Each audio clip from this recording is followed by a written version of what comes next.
ఇక్కడ ఉన్నటువంటి వాళ్ళందరికీ భేదాలు కనపడుతూ ఉన్నాయి. బయటికి ఈ భేదాలు కనపడుతూ ఉన్నాయి. సరే, బాగానే ఉంది. మొదటిది ఆయన ఏం చెప్పారు? నేను, నీవు, ఇదిగో వీళ్ళందరూ కూడా ఇంతకు ముందు కూడా ఉన్నాము, ఇప్పుడు ఉన్నాము, ఇకపై కూడా ఉంటాము అన్నది. ఇప్పుడు ఇదిగో ఈ కుండలు ఇలా ఉన్నాయి. వివిధ ఆకారాలతో ఈ కుండలు ఇలాగ మనకి కనపడుతూ ఉన్నాయి. ఎప్పటి నుంచి కనపడుతున్నాయి ఈ కుండలు? ఈ కుండలు తయారైన దగ్గర నుంచి కనపడుతున్నాయి. ఒక 2 నెలల క్రిందట ఇవి ఎలా ఉన్నాయి? ఇవి 2 నెలల క్రిందట తయారైనవి. ఖచ్చితంగా ఒక 2 నెలల 15 రోజులైంది ఇవి తయారయ్యి. 2 నెలల 15 రోజుల క్రిందట 2 నెలల 15 రోజుల క్రిందట ఇవి ఏ విధంగా ఉన్నాయి? ఇవి ఏ విధంగా ఉన్నాయి? మట్టి రూపంలో ఉన్నాయి. మట్టి రూపంలో ఉన్నాయి.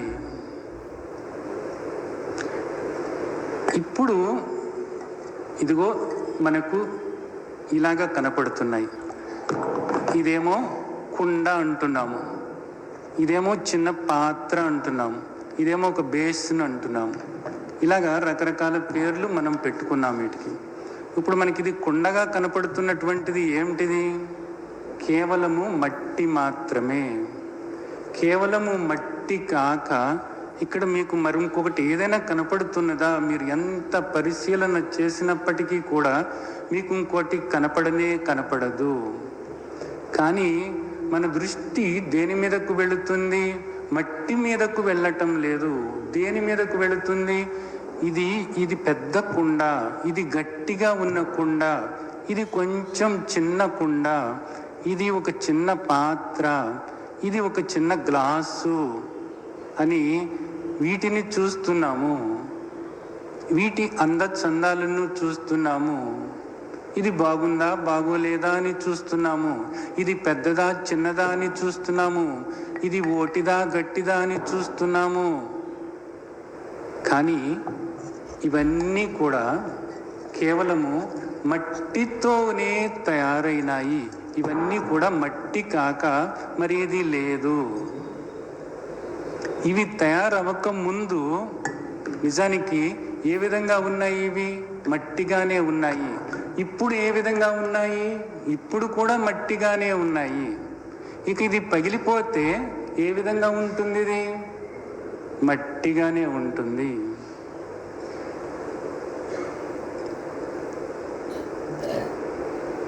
అంటే వీటి యొక్క యథార్థమైనటువంటి స్వరూపం ఏమిటి? వీటి యొక్క యథార్థమైన స్వరూపం ఏమిటి? మట్టి. యథార్థమైనటువంటి స్వరూపము అనేటటువంటిది మారేటటువంటిది కాదు. మరి ఏది మారుతుంది? ఇక్కడ కనిపించేటటువంటి ఈ నామరూపాలు అనేటటువంటివి మారుతున్నాయి. స్వరూపము ఎప్పుడూ కూడా మారదు. స్వరూపము అనేటటువంటిది సత్యము. ఈ నామరూపాలు అనేటటువంటివి అసత్యము. సత్యము అంటే ఇప్పుడు మారనటువంటిది. నిత్యము అంటే 3 కాలాలలోనూ కూడా మారనటువంటిది నిత్యము అనబడుతుంది. 3 కాలాలలోనూ కూడా ఉండేటటువంటిది మారనటువంటిది సత్యము అనబడుతుంది. ఈ మట్టి నిత్య సత్య స్వరూపము. నిత్య సత్య స్వరూపము 3 కాలాల్లో ఉంటుంది, మారకుండా ఉంటుంది. మారేదేది? మారేటటువంటిది అది కేవలము ఈ రూపము మారుతుంది. ఇదేమో ఒక పాత్రలాగా ఉంది, ఇదేమో ఒక కుండలాగా ఉంది, ఇదేమో గ్లాసులాగా ఉంది. ఈ రూపాలు మారుతున్నాయి, రూపాలు మారుతున్నాయి కానీ రూపాలకు ఆధారమైనటువంటి, బాగా అర్థం చేసుకోండి, రూపాలకు ఆధారమైనటువంటి ఆత్మ మారటం లేదు. ఇక్కడ రూపాలు మారుతున్నాయి. ఇవన్నీ కూడా పగలగొట్టేసేసి, వీటన్నిటినీ కూడా పగలగొట్టేసేసి మళ్ళీ నీళ్లు పోసేసి కలిపేసుకున్నామనుకోండి, కలిపేసుకుంటే మనం వీటితో ప్రమిదలు తయారు చేసుకోవచ్చు. వీటితో ప్రమిదలు తయారు చేసుకోవచ్చు. వీటితో కలిపి సుమారుగా ఇప్పుడు ఇవి 4 కనపడుతున్నాయి. వీటితో ఒక 15 ప్రమిదలు తయారు చేసుకోవచ్చు. చిన్న చిన్న చిన్న చిన్న ప్రమిదలు తయారు చేసుకోవచ్చు. ఆ ప్రమిదలు పగలగొట్టేసేసి అటన్నిటినీ కలిపేసేసి మరలా ఒక పెద్ద పాత్ర తయారు చేసుకోవచ్చు. మనం భోజనం చేయటానికి కావలసినటువంటి పళ్ళెంలాగా తయారు చేసుకోవచ్చు.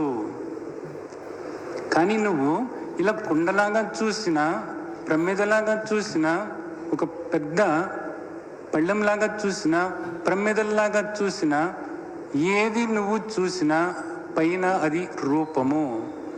కానీ ఆ రూపానికి ఆధారమైనటువంటి మట్టి, మృత్తిక,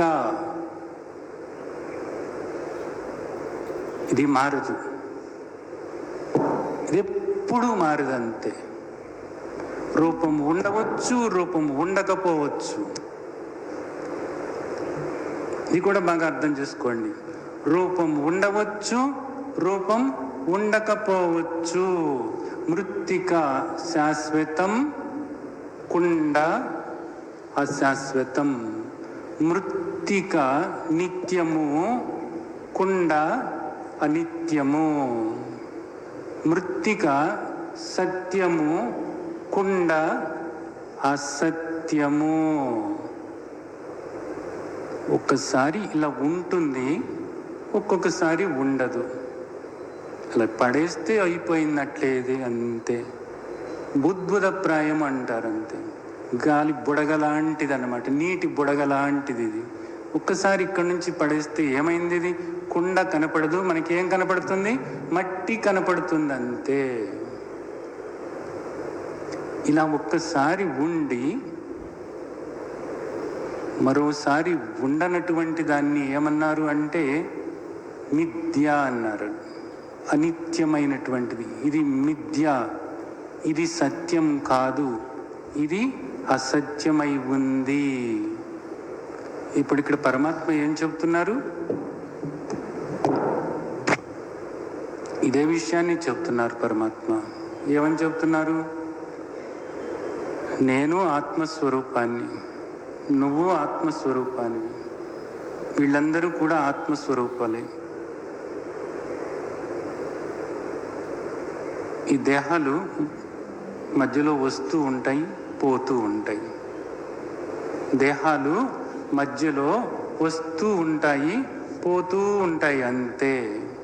కానీ మనందరము కూడా ఒకే ఒక్క ఆత్మగా ఉన్నాము. మనందరము అంటే ఇక్కడ దేహాలను దృష్టిలో పెట్టుకుని మనందరము అంటున్నాను, ఆత్మల్ని దృష్టిలో పెట్టుకుని కాదు. ఆత్మ ఒక్కటే. అందుకని నేనేం చెప్తున్నాను వినండి. మనందరము విడివిడిగా ఉన్నామనుకుంటున్నటువంటి మనందరము కూడా ఇవి నామరూపాలే. ఈ నామరూపాలకు ఆధారమైనటువంటి ఆత్మగా మనము ఒక్కటే అయి ఉన్నాము.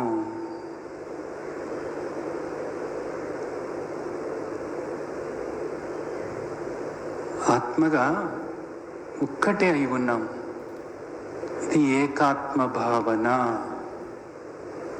ఇది ఏకాత్మ భావన.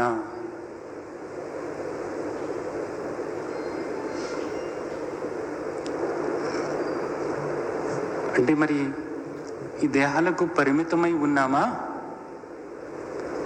దేహాలకు పరిమితమై ఎలా ఉంటావు? నువ్వు నిరాకారం కదా. నిరాకారము పరిమితం ఎలా అయ్యింది నాన్న? నిరాకారము పరిమితం కాదు, అపరిమితం. నిరాకారము అనంతం. నువ్వు కేవలము దేహానికి పరిమితమై లేవు.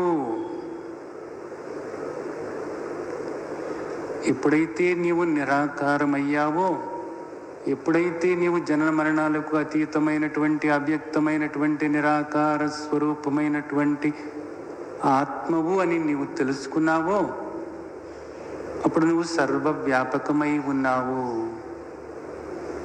సర్వవ్యాపకమై ఉన్నావు అన్నప్పుడు నిజానికి ఈ కనపడేవన్నీ కూడా నీలోనే ఉన్నాయి అనాలి. మరి ఒక్కొక్కసారి ఎందుకు ఈ విధంగా వ్యక్తమై కనపడటము, ఒక్కొక్కసారి అవ్యక్తము అన్నారు బాగానే ఉంది, నిరాకారము అన్నారు బాగానే ఉంది, ఎందుకు ఇలాగా వ్యక్తమై కనపడటము అంటే, నువ్వు ఎప్పుడన్నా చూసావేమో నాన్న, వర్షాకాలంలో వర్షం వస్తూ ఉంటుంది. నువ్వు రోడ్డు మీద వెళుతున్నప్పుడు టపటప టపటప టప నీ నెత్తిన ఐస్ గడ్డలు పడతా ఉంటాయి. ఎక్కడి నుంచి పడుతున్నాయిరా అని చూస్తే నీకు తెలుస్తుంది ఎక్కడి నుంచి పడుతున్నాయి, పైనుంచి పడుతున్నాయి. వర్షం, దాన్ని ఏమంటావు నువ్వు? వడగళ్ళ వాన అంటావు. ఆ వడగళ్ళ వాన అన్నప్పుడు ఆ వడగళ్ళల్లో ఉన్నటువంటిది ఏమిటది? నీరు కాక మరేదన్నా ఉందా? వర్షం పడుతుంటేనేమో నీరు అన్నావు, ఆ నీరు గడ్డగడితేనేమో వడగళ్ళు అంటున్నావు. వర్షం పడుతుంటే నీరు అన్నావు, ఆ నీరు గడ్డగడితే ఏమన్నావు? వడగళ్ళు అన్నావు. ఆ తర్వాత ఆ వడగళ్ళు ఏమైపోయినాయి? నీరుగా అయిపోయినాయి. ఇప్పుడు నాన్న ఒకటి ఆలోచించు, వడగళ్ళుగా మారటానికి ముందు ఏముంది? నీరే ఉంది. వడగళ్ళు అని మనం అంటున్నది ఏమిటి?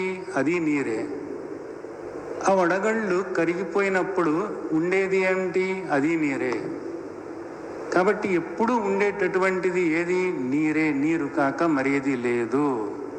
అలాగే ఆ ఏకాత్మ ఈ విధంగా కనపడుతుంది. దీన్ని అర్థం చేసుకో నీవు.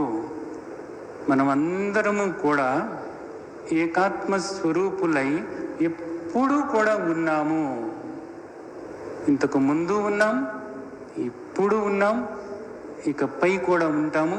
ఏ విధంగా? అనేకంగా కాదు, ఏకాత్మ స్వరూపులుగా ఉంటాము. కేవలము ఏకాత్మ స్వరూపులుగా ఉంటాము. అర్థమైందా?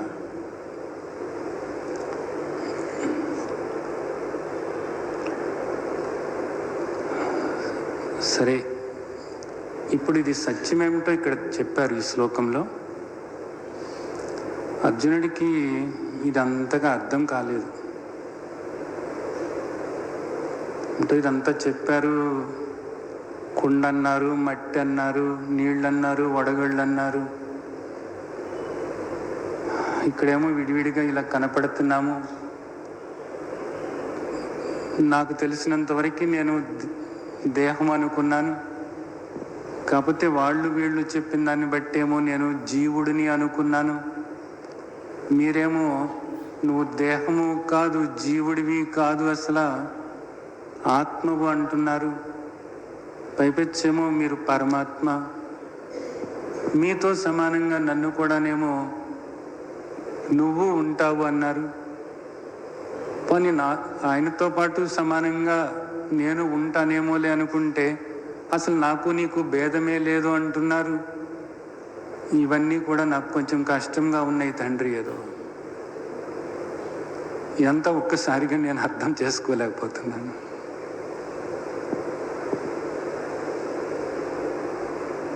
సరే, కొంచెం మంచినీళ్ళు తాగి అప్పుడు మాట్లాడుకుందాం.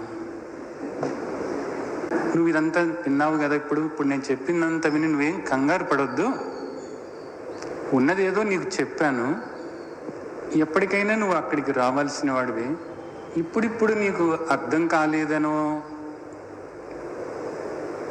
లేకపోతే అలా ఉండటం సాధ్యం కాదనో నువ్వు ఒక నిర్ణయానికి రావద్దు. రెమ్మ, ఒక నిర్ణయానికి రావద్దు. ఇది అసలు సత్యమని నీకు చెప్పాను నేను, అంతే. దాన్ని అట్లా ఉంచుదాం. ఇప్పుడు నేనే నీ దగ్గరకు వస్తున్నాను. నువ్వు ఇప్పుడు ఎక్కడున్నావు? జీవుడి దగ్గర ఉన్నావు కదా, అక్కడికి వచ్చేద్దాం చక్కగానే. దేహినోస్మిన్ యథా దేహే కౌమారం యవ్వనం జరా తథా దేహాంతర ప్రాప్తి ధీరస్తత్ర నముహ్యతి.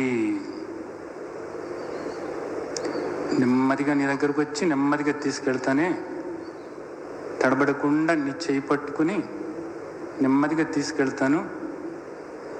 స్థిమితంగా నాతో పాటు రా. కాస్త నీ ఆలోచనలు పక్కన పెట్టి స్థిమితంగా అర్థం చేసుకుంటారా. ఏం తొందర లేదు, నెమ్మదిగా వెళ్దాం. దేహినోస్మిన్ యదా దేహే కౌమారం యవ్వనం జరా తథా దేహాంతర ప్రాప్తి ధీరస్తత్ర నముహ్యతి.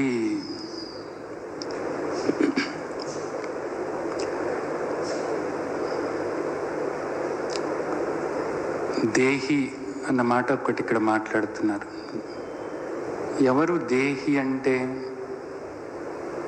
దేహం నేను అనుకుంటూ, ఈ దేహం నాది అనుకుంటూ ఎవరైతే ఉన్నారో వాడు దేహి అట. ఈ దేహం నాది అనుకునేది ఎవరు? నేనే కదా. ఇది నాకు బాగుంది, ఇది నాకు బాగా అర్థమవుతుంది, బాగుంది. ఈ దేహం నాది అనుకుంటున్నాను. ఈ దేహాన్ని నేను పొందాను అనుకుంటున్నాను. ఎందుకని? నేను ఒక జీవుణ్ణి, అనేక జన్మలు అయిపోయినాయి. ఇప్పుడు ఇదిగో ఈ దేహం నేను పొందాను, ఈ మానవ దేహం నేను పొందాను. ఈ మానవ దేహంలో ఉన్నటువంటి జీవాత్మను నేను అని నేను అనుకుంటున్నాను. కాబట్టి ఈ పొందినటువంటి ఈ దేహము నాదే, అందుకని నేను దేహిని. సరే, బాగానే ఉంది. ఈ దేహంలో నువ్వు ఉన్నావు కదా, ఉన్నావు. పుట్టిన తర్వాత బాల్యము, ఆ తర్వాత కౌమారము, ఆ తర్వాత వృద్ధాప్యము. ఈ 3 దశలు కూడా నువ్వు చూస్తున్నావా? చూస్తున్నాం. ఎందుకు చూడటం లేదు? ఈ 3 ఏమిటి? అసలు చిన్నప్పటి నుంచి నా ఊహ తెలిసిన దగ్గర నుంచి నాకు బాగా గుర్తుంది. ఎలా గుర్తుంది? అప్పుడు నాకు బాగా గుర్తు, 3 ఏళ్ల పిల్లవాడిని అనుకుంటాను. 3 ఏళ్ల పిల్లవాడప్పుడు నేను భలే పరిగెత్తేవాడిని. ఆ తర్వాత నెమ్మదిగా నన్ను స్కూల్లో వేశారు. అప్పటికి నేను ఇంతెత్తు పెరిగిపోయాను. ఓహో. ఆ తర్వాత స్కూల్ అయిపోయింది. ఆ తర్వాత తెలవకుండా నేను ఎప్పుడో కాలేజీలోకి వెళ్ళిపోయాను. కాలేజీలోకి వెళ్ళేటప్పటికి నాకు మీసాలు గడ్డాలు వచ్చేసినాయి. ఆడపిల్లలైతే నేను లంగావోణీలు వేసేసుకున్నాం. అప్పటికి అలా పెరిగిపోయాం. మాలో ఎన్నో మార్పులు వచ్చేసినాయి అసలు. ఆ తర్వాత నా ఫోటో చూసుకుంటే, చిన్నప్పుడు ఫోటో చూసుకుని ఇప్పుడు నా ముఖం చూసుకుంటే అది నేనేవినా వీడు అనిపిస్తుంది అనమాట. అసలు ఏ పోలిక లేదు. ఆ తర్వాత ఏమైంది? పెళ్ళయింది. పెళ్ళైన తర్వాత పిల్లలు పుట్టారు. అదిగో అప్పటి నుంచి ఇలాగైపోయాను. నీరసం ముఖం వేసుకుపోయాను.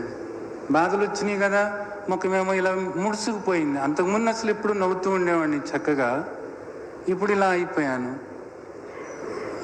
ఇప్పటి నుంచే కొంచెం ఇలా వంగిపోతున్నాను. ఈ మధ్యనే తెల్ల జుట్టు వచ్చేసింది. వంగి నడవాల్సి వస్తుంది. ఎందుకు? నడువు నొప్పి నాన్న, కాళ్ళ నొప్పులు వచ్చి ఇలా అయిపోయాను. ఇప్పుడు కర్ర పట్టుకోవాల్సి వస్తుంది. కొళ్ళ ఊడిపోయినాయి. ఇవన్నీ వచ్చేసినాయి.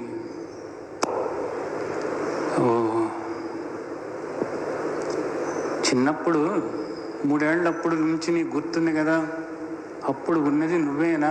నేనే. ఆ తర్వాత ఇంత పిల్లవయ్యావు కదా, కాస్త పెద్ద పిల్లవయ్యావే, అప్పుడు నేనే. ఆ తర్వాత డిగ్రీ చదువుకుంటున్నావే, అప్పుడు నేనే. పెళ్ళైనప్పుడు నేనే ఉన్నాను, లోపల నేనే ఉన్నాను. ఇప్పుడు ముసలైపోయావు కదా, నేనే ఉన్నాను. ఈ దశలన్నీ కూడా నువ్వు చూస్తూనే ఉన్నావు కదా, నేను చూస్తూనే ఉన్నాను. నువ్వు మారావా? నేను మారానా? నేను మారలేదు. నేను మారలేదు. మరి ఎవరు మారుతున్నారు? దేహం మారుతుంది. దేహం మారుతుంది. ఓహో, దేహం మారుతుందా? నువ్వు కొత్త చీర కొనుక్కున్నావు కదా, ఎప్పుడు 4 సంవత్సరాల క్రిందట ఒక కొత్త చీర కొనుక్కున్నావే. ఆ కొత్త చీర అప్పుడు ఎట్లా ఉండేది? అప్పుడు నిజానికి ఆ రంగు చూసి నేను అసలు ముచ్చటపడిపోయాను. ఆ బార్డర్ చూసి అక్కడే నేను ఎంత డబ్బైనా సరే ఇచ్చి కొనాలని వేసుకున్నాను. అది కొనుక్కొచ్చుకున్నాను. కొనుక్కొచ్చిన తర్వాత నెమ్మదిగా నెమ్మదిగా నెమ్మదిగా కట్టుకుంటున్నప్పుడు ఏమైంది? కొద్దిగా ఎలిసిపోయింది. బార్డర్ రంగు కూడా మారిపోయింది. ఈ లోపల ఒకరోజు ఆరేసుకుంటే ఆ పాడు తీగ అది కొక్కెంలాగా ఉంది, చిరిగిపోయింది కొద్దిగా. అయినా సరే నేను కుట్టుకున్నాను, ఇష్టమైంది కదా అని. అయ్యో పాపం. మళ్ళీ తర్వాత ఏమైంది? ఒకరోజు ఆరేసుకుంటే కోతులు వచ్చేసి దాన్ని పట్టుకుపోయి కొద్దిగా చించేసేసింది. సరేలే, బాగా లేదు అనుకున్నాను. అయినా నాకు ఇష్టం కదా, దాన్నే మళ్ళీ ఉతికేసుకుని చక్కగా ఇస్త్రీ చేద్దామని ఇస్త్రీ పెట్టి రుద్దబోయాను. ఈ లోపల మా ఆయన పిలిచాడు. ఇస్త్రీ పెట్టి దాని మీద పెట్టాను, మొత్తం కాలిపోయింది. అంతవరకే కాలిపోయిందా? అంతవరకే కాలిపోయింది. మరి ఇప్పుడు ఏం చేసావు? ఏమైంది? చిరిగిపోయింది కదా, తీసి అవతల పాడేశాను. ఓ, మరి ఇప్పుడు నువ్వు చీర కట్టుకుంటున్నావా? చీర ఎందుకు కట్టుకోకుండా ఉంటాను? చీర కట్టుకునే ఉన్నాను కదా. అంటే పాత చీర అలా ఎలిసిపోయి చిరిగిపోయి కాలిపోతే శిథిలమైపోతే పాత చీర తీసి పడేసి కొత్త చీర కట్టుకుంటున్నావు. అలాగే ఇక్కడ నువ్వు బాల్యాన్ని చూస్తూ ఉన్నావు, యవ్వనాన్ని చూస్తూ ఉన్నావు, అలాగే వృద్ధాప్యాన్ని చూస్తూ ఉన్నావు, అవసాన దశను చూస్తూనే ఉన్నావు. ఈ దేహంలో కలిగే మార్పులన్నీ చూస్తున్నావు. ఇలిసిపోతుంది, నలిగిపోతుంది, చిరిగిపోతుంది, శిథిలమైపోతుంది, నెమ్మదిగా వంగిపోతుంది, కృషించిపోతుంది. ఇంకా ఇది పనికి రావటం లేదు. అందుకని ఏం చేయాలి? దీన్ని మార్చేయాలి. ఇక్కడ అదే చెప్తున్నారు, తదా దేహాంతర ప్రాప్తి. ఈ దశలన్నీ ఎలాగా జరుగుతున్నాయో అలాగే దేహాంతర ప్రాప్తి. ఇంకా ఈ దేహం పోయి నువ్వు కొత్త దేహాన్ని తీసుకోవాల్సిన అవసరం ఏర్పడింది. కాబట్టి నీకు ఒక కొత్త దేహము ఇవ్వబడుతుంది, చక్కగా హాయిగా. ధీరస్తత్ర నముహ్యతి. ఇది పని నీకు తెలిస్తే ఇప్పుడు కూడా నువ్వు దుఃఖపడాల్సింది ఏం లేదు కదా. ధీర అంట,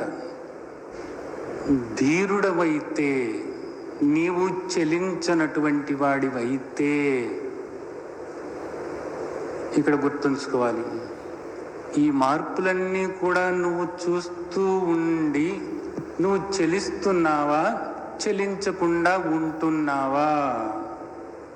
ధీరుడు అంటే ఈ మార్పులకు చెలించని వాడు, ఈ వికారాలకు చెలించనటువంటి వాడు.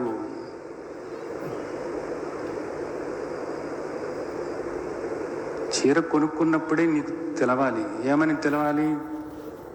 ఇది ఏదో ఒక రోజుకి మాసిపోద్ది, వెలిసిపోద్ది, బార్డర్ ఏమో ఊడిపోద్ది, ఎప్పుడో ఒక రోజు చిరిగిపోద్ది, ఎప్పుడో ఒక రోజు ఇస్త్రీకి వేస్తే తగలబడుతుంది, అప్పుడు మనం చీర మార్చుకుంటాము అనేది నీకు తెలుసా తెలవదా? తెలిస్తే నీవు ఈ మార్పులకు దిగులు పడవు. నువ్వు దిగులు పడుతున్నావు అంటే ఏదో తేడా ఉంది నీలో. మూర్ఖత్వం అది. ఆ మూర్ఖత్వం అన్నది పనికిరాదు. దాని స్వభావం అలాంటిది. మారటం అనేటటువంటిది దాని యొక్క స్వరూపము, అది దాని స్వభావం. అది మారేటటువంటి దాన్ని, మరణించేటటువంటి దాన్ని మారకుండా ఉండాలి అని అనుకుంటే నీకు దుఃఖం తప్పదు. మారేటటువంటి దాన్ని మారకుండా ఉండాలి అనుకున్నా, మరణించేటటువంటి దాన్ని మరణం లేకుండా ఉండాలి అనుకున్నా, దాని అర్థం ఏమిటి? నీవు అజ్ఞానంలో ఉన్నావు. నీకు దుఃఖం అన్నది తప్పదు. అని నువ్వు జీవుడివే అనుకుందాం. ఇందాక చెప్పింది నీకు అర్థం కాలేదు, ఆత్మబోధ నీకు అర్థం కాలేదు. నువ్వు జీవుడే అనుకున్నప్పుడు, కనీసం నీ దుఃఖం పోగొట్టుకోవాలి అనుకున్నప్పుడు నువ్వు ధీరుడవై ఉండాలి. వేటికి ధీరుడవై ఉండాలి? ఈ మార్పులకు నీవు ధీరుడవై ఉండాలి. తండ్రి, ఇది నాకు కొంచెం అర్థమైంది. ఈ మార్పులు నేను చూస్తున్నటువంటి నేను వీటికి వేరుగా ఉన్నాను అన్నది తెలుస్తుంది. అలా అయితే జీవుడిగా నేను ఉన్నాను అని నేను అనుకుంటున్నాను. కానీ ఈ మార్పులకు, అంటే ఈ వికారాలకు నేను చెలించకుండా ఉండలేకపోతున్నాను. ఎందుకనంటే అలవాటైపోయింది. ఎప్పుడు నేను ఇదిగో ఇలా వినలేదు, నిజంగా నాకెవరు చెప్పలేదు, ఇవన్నీ మారేయరా బాబు, నువ్వు బాధపడకూడదు అని నిజంగా చెప్పలేదు. నేను కూడా అలా ఆలోచించలేదు. అందుకని నాకు దుఃఖం కలుగుతుంది. అందుకని ఇంకా నాకు కొంచెం వివరంగా చెప్పండి. మాత్రా స్పర్శాస్తు కౌంతేయ శీతోష్ణ సుఖ దుఃఖద ఆగమాపాయినో అనిత్య తాం స్థితిక్షస్వ భారత.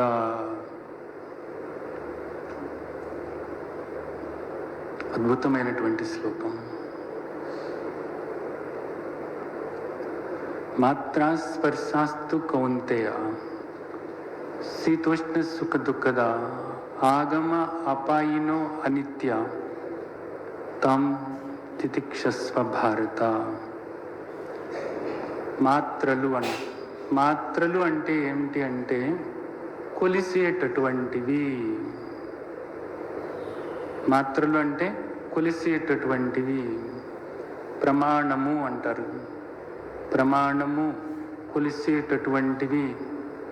ఏం కొలుస్తున్నాయి? ఏవి మాత్రలు అంటే ఏమిటి? ఇదిగో ఈ పంచ జ్ఞానేంద్రియాలు, అలాగే అంతరింద్రియమైనటువంటి మనస్సు, వీటన్నింటినీ కూడా మాత్రలు అంటారు. ఏం చేస్తున్నాయి? ఇవి కొలుస్తున్నాయట. ఏం కొలుస్తున్నాయి? ఇదిగో ఈ కన్ను ఉంది, కన్ను చూస్తుంది. కొలవటం అంటే ఏమిటి? విడగొట్టటమే. అంతే.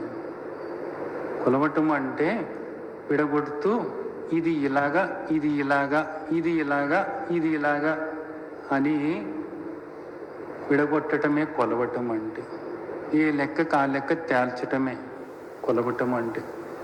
మీరు బియ్యం కొలవండి అంటారు చూడండి, ఒడ్లు కొలవండి అంటారే, అలాంటిది అన్నమాట ఇది. ఏంటి? కన్ను చూస్తుంది. ఏం చూస్తుంది? ఇది ఆకుపచ్చగా ఉంది, ఇది ఎరుపుగా ఉంది, ఇది నలుపుగా ఉంది.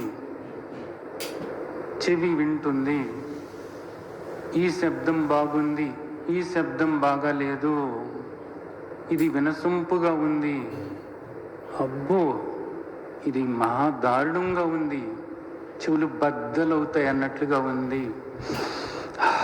ఈ వాసన చాలా బాగుంది, అబ్బో ఇది పిచ్చి కంపు కొడుతుంది. ఈ ఇంద్రియాలన్నీ కూడా ఇలాగా ప్రతి దాన్ని కూడా కొలుస్తూ ఉన్నాయి. అలాగే అంతరింద్రియమైనటువంటి మనస్సు కూడా కొలుస్తుంది. ఇలాగ కొలుస్తుంది. ఈ ఇంద్రియాలు తీసుకొచ్చిన విషయాలను విశ్లేషించి అది కూడా కొలుస్తూ ఉంది. అలాగే ఇప్పుడు నాకు సుఖంగా ఉంది, ఇప్పుడు నాకు దుఃఖంగా ఉంది, ఇప్పుడు నాకు బాధగా ఉంది, ఇప్పుడు నాకు అయోమయంగా ఉంది, ఇప్పుడు నాకు అలజడిగా ఉంది, ఇప్పుడు నాకు ఆందోళనగా ఉంది, ఇప్పుడు నాకు భలే శాంతిగా ఉంది, ఇప్పుడు భలే సంతోషంగా ఉంది. ఇవన్నీ మనస్సు. ఈ ఇంద్రియాలను, ఇంద్రియ విషయాలను, వీటిని రెండింటినీ కూడా ఏమంటారు అంటే మాత్రలు అంటారు. ఇక్కడ మాత్రా స్పర్శాస్తు అన్నారు. అంటే ఈ ఇంద్రియాలన్నిటి కొలిసేటటువంటి, కొలవబడుతున్నటువంటి ఇవన్నీ కూడా, అంటే ఈ ఇంద్రియ విషయాలన్నీ కూడా, అలాగే మనస్సులో కొలవబడుతున్నటువంటి శీతోష్ణాలు, సుఖ దుఃఖాలు, ఇవన్నీ కూడా ఏమట? ఆగమ అపాయినో అనిత్య. వస్తూ ఉంటాయి, పోతూ ఉంటాయి. అర్జున, నువ్వు జీవాత్మను అన్నావు కదా, నా చెయ్యి పట్టుకుని ఉన్నావా? ఉన్నాను తండ్రి, మీ చేయి పట్టుకునే ఉన్నాను. నెమ్మదిగా ఇప్పుడు జీవాత్మను దాటి మనం వెళదామే. ఏం కంగారు పడవద్దు.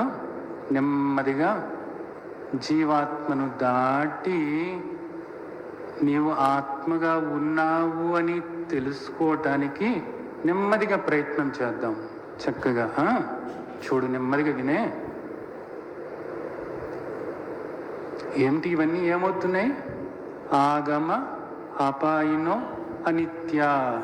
వస్తూ ఉన్నాయి, పోతూ ఉన్నాయి. చూసావా అర్జున? చూస్తున్నాను తండ్రి, చూస్తున్నాను. అవును, ఈ కంటితో చూసేవన్నీ కూడా ఒకప్పుడు ఉంటున్నాయి, ఒకప్పుడు ఉండటం లేదు. చెవితో వినేటటువంటివన్నీ కూడా ఒకప్పుడు ఉంటున్నాయి, ఒకప్పుడు ఉండటం లేదు. అలాగే రుచి కూడా, రుచిగా ఉంది, తిందామని ఆతృతతో కూర్చుంటే పట్టుమని 5 నిమిషాల్లో తినేస్తున్నాను. ఆ తర్వాత రుచి అన్నది ఏం కనపడటం లేదు. ఏదైనా అలాగే ఉంది ప్రభు. అవును తండ్రి, ఇవన్నీ వస్తూ ఉన్నాయి, పోతూ ఉన్నాయి. సరే అర్జున, నిన్ను ఇప్పుడు ఒక ప్రశ్న అడుగుతాను, చెప్పు. నువ్వు ఇందాక జీవాత్మ అన్నావు కదా, నేను దీనిలో ఉన్న జీవుడను అన్నవే. జీవుడు అంటే ఏంటి నీకేమన్నా తెలుసా అసలు? ఏమో, అది నాకు తెలియదు, మీరే చెప్పాలి. జీవుడు అంటే మనస్సు మీద ప్రతిఫలిస్తున్నటువంటి ఆత్మ యొక్క ప్రతిబింబము ఏదైతే ఉందో, ఆ మనస్సుతో కూడినటువంటి ఆ ప్రతిబింబము, అలాగే ప్రాణము, వీటిని జీవాత్మ అంటారంతే. జీవుడు అంటే ఇదే. అహంకారము అంటే ఇదే. అహంకారము అన్న, జీవ ఆత్మ అన్న, నేను జీవుణ్ణి అన్న, ఇదిగో ఇదే. అంటే ఇక్కడ ఏంటి ముఖ్యంగా ఉన్నవి? ఏంటి? మనస్సు, ప్రాణము, ఈ రెండే. అంతే అయి ఉండాలి. ఎందుకని అంతే అయి ఉండాలంటున్నావు? నేను చూస్తున్నాను. ఏం చూస్తున్నావు నువ్వు? దేహం అక్కడ పడి ఉంది. పడి ఉంటే చచ్చిపోయింది అంటున్నారు. ఎందుకు అంటున్నారు అంటే అక్కడ ప్రాణము లేదు, మనస్సు లేదు. ప్రాణము మనస్సు లేనప్పుడు చచ్చిపోయాడు అంటున్నాను. అంటే ఆ మనస్సు ప్రాణము దానిలోంచి వెళ్ళిపోయినాయి. మనస్సు ప్రాణము దానిలో నుంచి వెళ్ళిపోయినాయి. ఆ జీవుడు వెళ్ళిపోయాడు అంటున్నారు. అందుకని జీవుడు అంటే మనస్సు ప్రాణము అన్నది నాకు అర్థమైంది. గుడ్, బాగుంది. ఇప్పుడు ఒకటి అర్జున, నువ్వు ఇందాక నాకేం చెప్పావు అంటే వీటన్నిటినీ కూడా మాత్రా స్పర్శాస్తు కౌంతేయ శీతోష్ణ సుఖ దుఃఖద ఆగమ అపాయినో అనిత్య అని నువ్వు ఒప్పుకున్నావు కదా. ఎలా ఒప్పుకున్నావు? నేను చూస్తున్నాను కదా. వేటిని చూస్తున్నావు? ఈ ఇంద్రియాలకు సంబంధమైనటువంటి ఈ విషయాలన్నింటినీ కూడా నేను చూస్తున్నాను. ఏమవుతున్నాయి? వస్తూ ఉన్నాయి, పోతూ ఉన్నాయి, మారుతూ ఉన్నాయి, పోతూ ఉన్నాయి. అన్నీ కూడా మారేవి పోయేవి, మారేవి పోయేవి, అన్నీ కూడా మారేవి పోయేవి. Very good. ఇప్పుడు అర్జున నాకు ఒకటి చెప్పు. నువ్వు చూసేటటువంటిది ఎప్పుడూ కూడా నువ్వు కాదు కదా. నువ్వు గమనించేటటువంటిది ఎప్పుడూ కూడా నీవు కాదు కదా.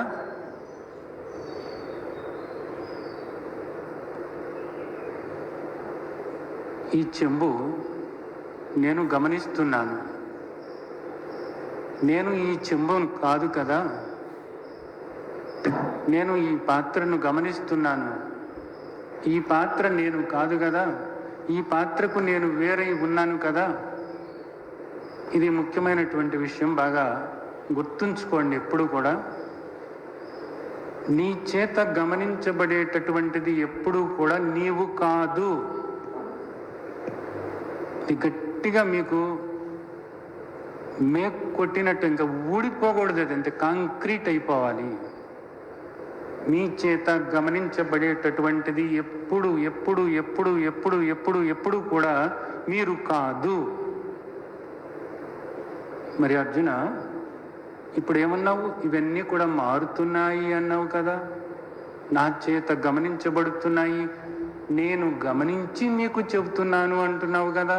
అవును. అలాగే ఒక్కసారి చూడు, నీ మనస్సును చూడు, మనస్సులో ఉన్నటువంటి సుఖ దుఃఖాలను చూడు. మనస్సులో ఉన్నటువంటి సుఖ దుఃఖాలను చూడు. అవును తండ్రి, అవును. ఒక్కోసారి సుఖం వస్తుంది అనేది నాకు తెలుసు. అప్పుడు నా మనసుకి ఎంతో సంతోషంగా ఉంది అంటున్నాను. ఒక్కొక్కసారి మనస్సు దుఃఖపడుతుంది, దాన్ని నేను గమనిస్తున్నాను. మనస్సు దుఃఖపడుతుంది, నా మనస్సు క్షోభ చెందుతుంది, క్షోభపడుతుంది అంటున్నాను.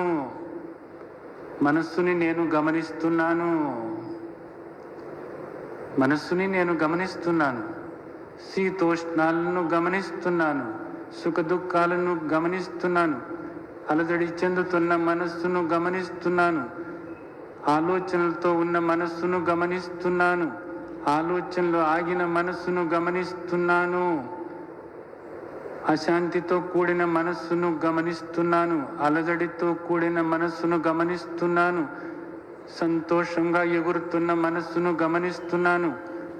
ఖచ్చితంగా నా మనస్సును నేను గమనిస్తున్నాను. నీ మనస్సును నువ్వు గమనిస్తున్నప్పుడు నీవు మనస్సు అవ్వటానికి వీలు లేదు.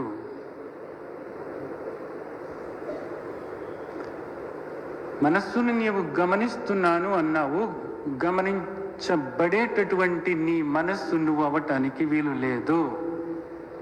గమనించబడేటటువంటిది ఎప్పుడూ కూడా గమనించేవాడు కానే కాదు. చూసేటటువంటిది ఎప్పుడూ కూడా చూసేవాడు కానే కాదు. నీవు నీ మనస్సును గమనిస్తున్నావు, అది నీకు దృశ్యమై ఉంది, నీవు ద్రష్టవై ఉన్నావు. దృశ్యము ఎప్పుడూ కూడా ద్రష్ట కానే కాదు. కాబట్టి నీ మనస్సు వేరు, నీవు వేరు. అందుకని ఇది నీకు తెలిసినా తెలవకపోయినా నువ్వేమంటున్నావు అంటే నా మనస్సు అంటున్నావు. నా మనస్సు అంటున్నావు. అది నీకు ఒక వస్తువు లాంటిది అంతే, అది నీవు కాదు. ఇంకొకటి ప్రాణము. ప్రాణం అంటే ఈ చలనమే కదా. ఈ ప్రాణ చలనాన్ని నీవు గమనించగలుగుతున్నావా లేదా? గమనించగలుగుతున్నాను. ఆ ఉచ్ఛ్వాస నిశ్వాసలు గమనించగలుగుతున్నాను. గమనిస్తున్నప్పుడు అది నీవు కాదు కదా. అది నీవు కాదు కదా. అవును, అది కూడా నేను కాదు. అంటే ఇప్పుడు మనస్సు నీవు కాదు, ప్రాణము నీవు కాదు. అవును, దీనికి ఒప్పుకున్నాను నేను. ఇందాక జీవుడు అన్నప్పుడు జీవుడు ఎవరిని చెప్పుకున్నాము? మనస్సు, ప్రాణము. ఇప్పుడు జీవుడు అంటున్నటువంటి ఆ మనస్సు, ప్రాణము కూడా నీవు గమనిస్తున్నప్పుడు, జీవుడు అనబడేటటువంటి వాణ్ణి నీవు గమనిస్తూ ఉన్నప్పుడు ఆ జీవుడికి కూడా నీవు వేరుగా ఉన్నావా లేదా? బాగా ఆలోచించండి. ఆ జీవుడికి నీవు వేరుగా ఉన్నావా లేదా? ఇది అర్థం చేసుకోవాలి అంటే, ఈ దృష్టి ఏర్పరచుకోవాలి అంటే, ఇది స్థిరపరచుకోవాలి అంటే, ఈ దేహానికి, ఈ జీవుడికి అతీతంగా నేను ఉన్నాను అనేది నీకు అవగాహన అవ్వాలి అని అంటే, నీ బుద్ధి ఏ విధంగా ఉండాలి అంటే బల్లెంలాగా పొదునెక్కిపోయి ఉండాలి. అంత షార్ప్గా ఉండాలి. అది ఇది ఆలోచించటం కాదు, దాని మీదకి దీని మీదకి వెళ్ళటం కాదు, ఏదో విషయాన్ని తెలుసుకోవటం కాదు. యథార్థమైనటువంటి నీ గురించి నువ్వు తెలుసుకుంటున్నావు. ఇంకా ఇక్కడ నువ్వు ఎన్నాళ్ళు ఉంటావో తెలియదు. ఎన్నాళ్ళు ఉంటావో నువ్వు తెలియదు. ఈ మానవ దేహం నీకు వచ్చినందుకు కనీసం నిన్ను నీవు తెలుసుకోవా? అది తెలుసుకుంటున్నాను, ఇది తెలుసుకుంటున్నాను, అన్నీ తెలుసుకుంటున్నాను, అక్కడ ఏది జరుగుతుందో ఇక్కడ ఏది జరుగుతుందో ఎన్ని తెలుసుకుంటే నీ దుఃఖం ఏం పోయింది? ఈ ప్రపంచంలో అందరూ అన్నీ తెలుసుకుంటున్నారు.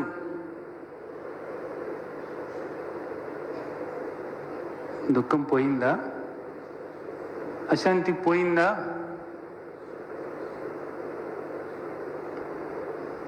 దుఃఖం పోవాలి అనుకున్నప్పుడు కేవలము నిన్ను నీవు తెలుసుకోవటమే. కేవలము నిన్ను నీవు తెలుసుకోవటమే. ఇంకా సమయం వృధా కాకూడదు అంతే. మనకి ఇంకెంత సమయం ఉందో తెలియదు. నిజానికి దీపం ఉండగానే ఇల్లు చక్కబెట్టుకోవాలి అంటారు పెద్దలు. ఎప్పుడు ఈ దీపం ఎప్పుడు ఆరిపోతుందో తెలియదు. ఈ దేహం ఉంటేనే నువ్వు నిన్ను తెలుసుకోగలుగుతావు. ప్రత్యేకించి ఈ మానవ దేహం ఉంటేనే నిన్ను నువ్వు తెలుసుకోగలుగుతావు. మరి ఇంకా ఏ విధంగానూ కూడా సాధ్యం కాదు. అప్పుడు మాత్రమే నీ దుఃఖాన్ని పోగొట్టుకోగలుగుతావు. అందుకోసం నీ బుద్ధి ఏ విధంగా ఉండాలో తెలుసా? అంత సూక్ష్మంగా ఉండాలి. చూడు, అలా చూడు. ఇవన్నీ కూడా నా చేత గమనించబడుతున్నాయి. నా చేత గమనించబడుతున్నటువంటి ప్రతి దానికి కూడా నేను వేరుగా ఉన్నాను. ఈ ఇంద్రియ విషయాలన్నీ కూడా నా చేత గమనించబడుతూ ఉన్నాయి. ఈ మనస్సులో కదలాడేటటువంటి ప్రతి ఆలోచన కూడా నేను గమనించగలుగుతున్నాను.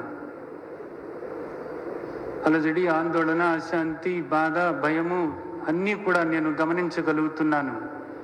మనస్సుకు వేరుగా నేను ఉన్నాను. ఈ ప్రాణచలనానికి నేను వేరుగా ఉన్నాను.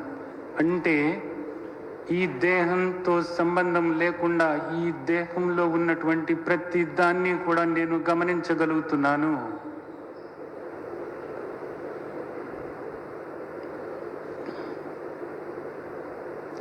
తాం తితిక్షస్వ భారత.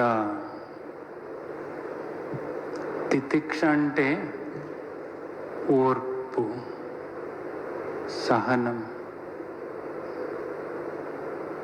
ఓర్పుగా చూస్తూ ఉండు, ఇలాగే చూస్తూ ఉండు, గమనిస్తూ ఉండు. ఇవన్నీ కూడా నీ చేత గమనించబడుతూ ఉన్నాయి. వీటికి వేరుగా నీవు ఉన్నావు. కేవలము ఆత్మస్వరూపమై ఉన్నావు. కేవలము ఆత్మస్వరూపమై ఉన్నావు. నీ చేత గమనించబడుతున్నది ఏది కూడా నీవు కానే కాదు. తాం తితిక్షస్వ భారత. ఓర్పుగా చూస్తూ ఉండు, ఓర్పుగా గమనిస్తూ ఉండు. ఏమవుతుంది? భారత. వీటన్నిటినీ కూడా ఏది గమనిస్తుందో ఆ గమనిక స్వయం ప్రకాశమై ఉంది, స్వప్రకాశమై ఉంది. అలాంటి నిన్ను ఏది గమనించటం లేదు. నీగ్గా నీవు ఉన్నావు, వీటన్నిటికీ వేరుగా ఉన్నావు. వీటన్నిటినీ కూడా గమనించగలుగుతూ ఉన్నావు. గమనిస్తున్నటువంటి నిన్ను నీవు చూసుకో. వీటన్నిటికీ కూడా ప్రకాశాన్ని ఇస్తూ, వీటన్నిటికీ చైతన్యాన్ని ఇస్తూ, వీటన్నిటినీ కూడా గమనించేటటువంటి చైతన్య స్వరూపం నీలో నీవు రమిస్తూ ఉండు. నిన్ను నీవు చూసుకుంటూ ఉండు. వీటిని గమనిస్తున్న నేను వేరు వేరు అని నిన్ను గురించి నువ్వు తలుసుకుంటూ ఉండు. ఇవేవి కూడా నీవు కాదు. ఇప్పుడు నువ్వు దేహం కాదు. ఇప్పుడు నువ్వు సూక్ష్మదేహము కాదు, స్థూల దేహము కాదు. దేహాత్మ భావన నుంచి, జీవాత్మ భావన నుంచి బయటపడి వీటిని గమనిస్తున్నటువంటి ప్రత్యేగాత్మ. నేను ప్రత్యేగాత్మ. నేను సాక్షి చైతన్య స్వరూపాన్ని. సరే, ఇలా చేస్తే తండ్రి ఏమవుతుందట? బాగానే ఉంది. నన్ను నేను అర్థం చేసుకోవటానికి ఇది చాలా సులువుగా ఉంది. దీన్నే దృగ్దృశ్య వివేకము అంటారు. నన్ను దృగ్దృశ్య వివేకము. ఇదంతా దృశ్యము, దీనికి నీవు ద్రష్టగా ఉన్నావు, అంతే. ఒక్క చిన్న ఆలోచన, ఇదంతా మారేదే పోయేదే. నేను మారను. మారేదాన్ని గమనిస్తున్న నేను మారను. ఆలోచనలు మారుతున్నాయి, ప్రాణశలనం మారుతుంది, ఇంద్రియ విషయాలు మారుతున్నాయి. ఇదో మంత్రం నాన్న, అంతే. ఏది మంత్రం? ఇదంతా మారేదే, ఇదంతా పోయేదే. ఇదంతా మారేదే, ఇదంతా పోయేదే. ప్రతిదీ మారుతుంది, ప్రతిదీ పోతుంది. నేను మారటం లేదు. నేను గమనిస్తూనే ఉన్నాను. సన్నివేశాలు మారుతున్నాయి, సందర్భాలు మారుతున్నాయి, పరిస్థితులు మారుతున్నాయి, వ్యక్తులు మారుతున్నారు, స్నేహాలు మారుతున్నాయి, బంధువులు మారుతున్నారు, బంధుత్వాలు మారుతున్నాయి, అన్నీ మారుతున్నాయి. మారటం అనేటటువంటిది దీనికి అంతటికీ సహజం. మారకపోవటం అన్నది వీటిని గమనిస్తున్న నాకు సహజం. మారకపోవటం అన్నది నాకు సహజం. మారటం అన్నది ఈ దేహం దగ్గర నుంచి, మనసు దగ్గర నుంచి, ప్రాణం దగ్గర నుంచి చరాచర సృష్టికి మారటం అన్నది దీనికి సహజం. మారకుండా దీన్ని గమనించటం అన్నది నాకు సహజం. ఇలా ఉంటే ఏమవుతుందట? యంహిన వ్యదయంత్యేతే పురుషం పురుషర్షభః సమదుఃఖ సుఖం ధీరం స్వామృతత్వాయ కల్పతే.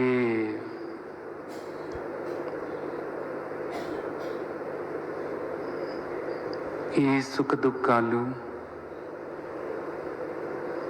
ఈ శీతోష్ణాలు, ఈ లాభ నష్టాలు, ఈ జయాపజయాలు, ఇవన్నీ కూడా వస్తూ ఉన్నాయి, పోతూ ఉన్నాయి.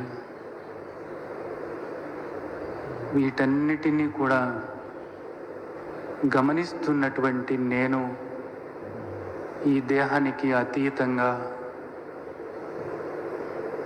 నిరాకారమై పూర్ణమై ఉన్నాను.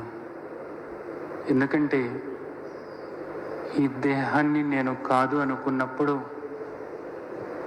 ఈ ప్రాణము మనస్సు కూడా నేను కాదు అనుకున్నప్పుడు, కేవలము నేను ఆత్మస్వరూపాన్ని అని అనుకున్నప్పుడు నేను నిరాకారమై ఉన్నాను. నిరాకారమైనటువంటి నేను సర్వవ్యాపకమై ఉన్నాను. సర్వవ్యాపకమైనటువంటి నేను పూర్ణమై ఉన్నాను. పూర్ణత్వాత్ పురుష, పురుషుడు అనబడుతున్నాను. పురుషుడు అంటే ఈ పురంలో ఉండేటటువంటి వాడు పురుషుడు. పురుషర్షభ అన్నాడు. అన్ని పురాలలో కల్లా ఇది ఉత్తమమైనటువంటి పురం, నవద్వార పురం. ఈ మానవ దేహం, ఈ మానవ దేహంలో ఉన్నటువంటి పురుషుడు ఏమయ్యాడు? ఇప్పుడు పూర్ణ పురుషుడయ్యాడు. ఏ విధంగా అయ్యాడు? ఇవన్నీ కూడా మారిపోతూ ఉన్నాయి. వాటికి నేను ద్రష్టనై ఉన్నాను. నేనిప్పుడు దేహంగా లేను. ఈ దేహం నేను కాదు. ఈ సూక్ష్మదేహం నేను కాదు. ఈ స్థూల దేహం నేను కాదు. ఎప్పుడైతే నేను వీటిని గమనించేవాడిని అని నన్ను నేను తెలుసుకున్నానో, ఇవన్నీ కూడా నా జ్ఞానంలోనే ఉన్నాయి. నేను జ్ఞానస్వరూపాన్ని అని నేను తెలుసుకున్నానో, ఎప్పుడైతే నేను జ్ఞానస్వరూపాన్ని అని తెలుసుకున్నానో, కారణదేహం కూడా పోయింది. ఎందుకని? అజ్ఞానమే కారణదేహం కాబట్టి ఆ అజ్ఞానం అన్నది ఎప్పుడైతే పోయిందో, నేను జ్ఞానస్వరూపాన్ని, నేను గమనించేవాడిని అని నేను తెలుసుకున్నప్పుడు కారణదేహం కూడా పోయింది. స్థూలదేహం నేను కాదు, సూక్ష్మదేహం నేను కాదు, కారణదేహం నేను కాదు. వీటికి భిన్నంగా నేను కేవలము ఆత్మస్వరూపాన్ని. ఎవరైతే ఈ విధంగా తెలుసుకుంటారో, ఈ విషయాలు ఏవి కూడా ఎవరినైతే బాధకు గురి చేయవో, ఈ విషయాలు ఎవరినైతే వికారాలకు గురి చేయవో, నిర్వికారంగా ఎవరైతే ఉంటారో వాళ్ళు ధీరుడు అనబడుతున్నాడు. ఇప్పుడు ధీ అంటే ఏమిటి? బుద్ధి. ఏ బుద్ధితో ఉంటున్నాడు వీడు? దేహబుద్ధి కాదు. నేను దేహము అనే భావన కాదు, దేహాత్మ కాదు, నేను జీవుడు అనేటటువంటి బుద్ధి కాదు, జీవాత్మ భావన కాదు. మరి ఏ భావన? ప్రత్యేగాత్మ స్వరూపోహం, అహమాత్మ. ఆత్మబుద్ధితో ఉండటమే ధీరత్వం. ఆత్మబుద్ధితో ఉన్నవాడు ఏ విధంగా ఉంటాడు? దేనికి కూడా చెలించడు. దేనికి చెలించని వాడు ధీరుడు. దేనికి చెలించకుండా ఉండాలి అంటే ఆ బుద్ధి ఏ విధంగా ఉండాలి? ఆత్మిక బుద్ధి, దేహబుద్ధి కాదు. ఆ విధంగా నీవు ఉన్నట్లయితే అమృతత్వాయ కల్పతే. ఇప్పుడు దాకా నువ్వేమనుకుంటున్నావు? మృతుడను అనుకుంటున్నావు. చచ్చిపోయేవాడిని, మరణించేవాడిని, దుఃఖపడేవాడిని. ఇంకా ఇప్పుడు నువ్వు తెలుసుకున్నావు. ఏమని తెలుసుకున్నావు? నీవు మరణించేవాడివి కాదు. ఎందుకని?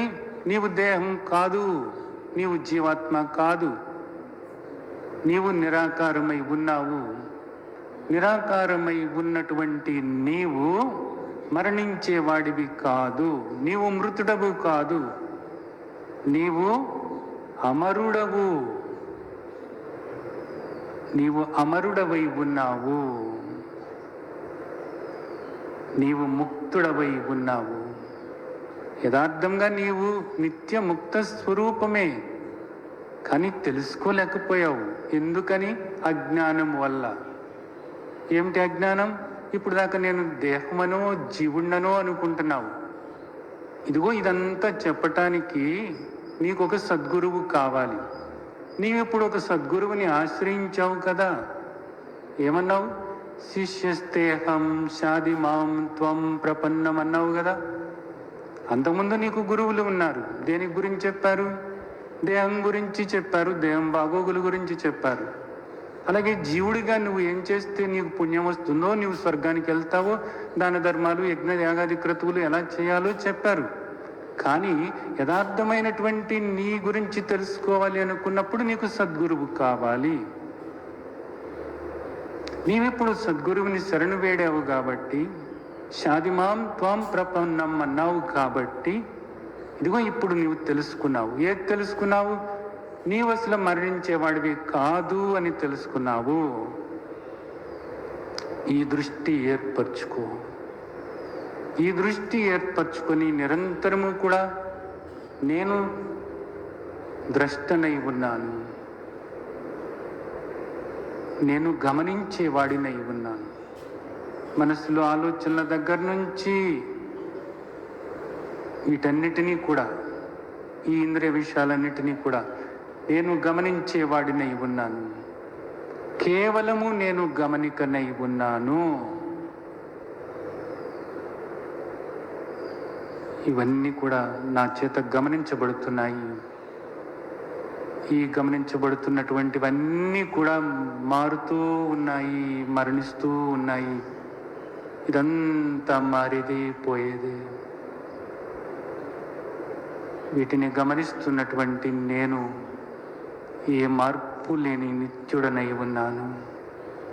ఈ దృష్టి ఏర్పరచుకోమని మనకి భగవంతుడు చెప్తున్నారు. మీరందరూ కూడా ఈ దృష్టి ఏర్పరచుకొని మీరుగా ఉండాలని ఆశీర్వదిస్తున్నాను. జై సచ్చిదానంద్.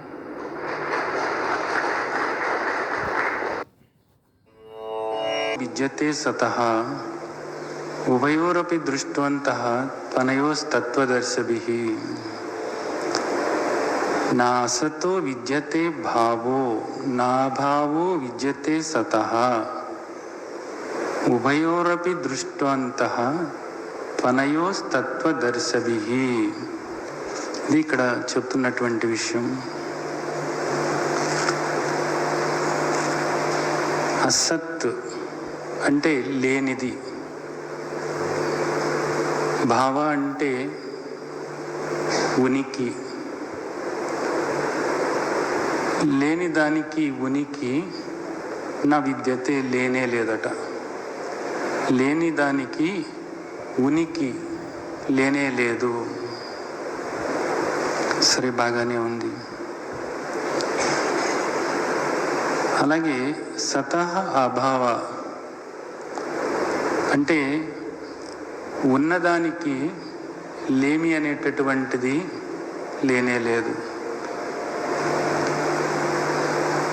ఉన్నదానికి లేమి అనేటటువంటిది లేనే లేదు. ఉభయోరపి దృష్టాంతాత్ తనయోస్తత్వదర్శిభిః. తత్వాన్ని దర్శించినటువంటి వాళ్ళు ఈ రెండిటి యొక్క అంతరార్థం ఏమిటో తెలుసుకుంటారట. ఈ రెండిటి యొక్క స్వభావము ఏదైతే ఉందో, ఈ రెండిటి యొక్క తత్వము ఏదైతే ఉందో దాన్ని తెలుసుకుంటారట.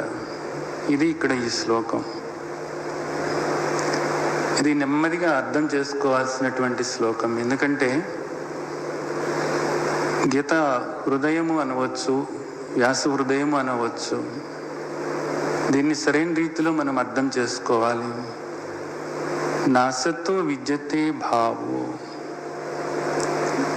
లేని వస్తువు, లేని వస్తువుకి ఉనికి అనేటటువంటిది లేనే లేదు.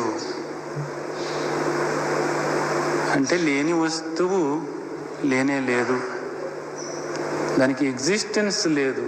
ఉనికి అంటే ఎగ్జిస్టెన్స్, ఉనికి అంటే భావము.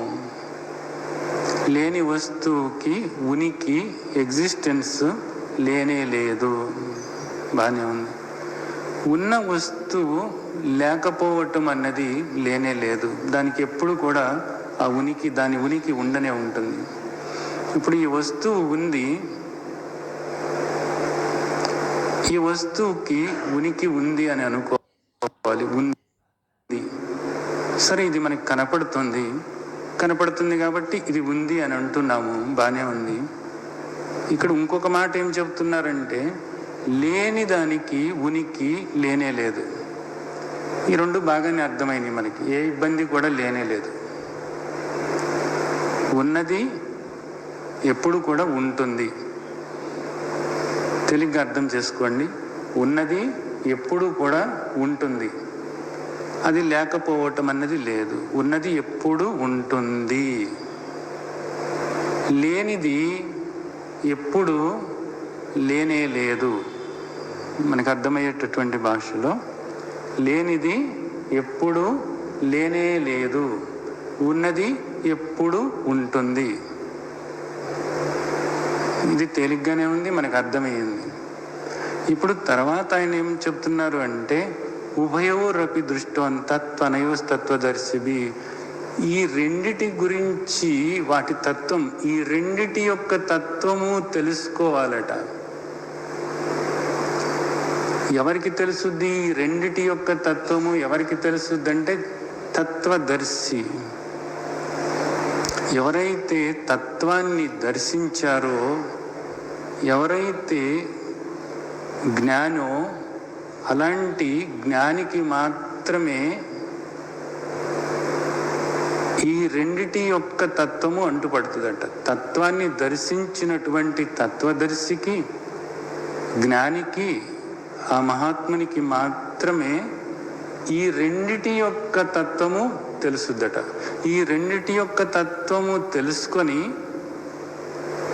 ఆ దృష్టితో వాటిని చూస్తూ ఉంటాడట.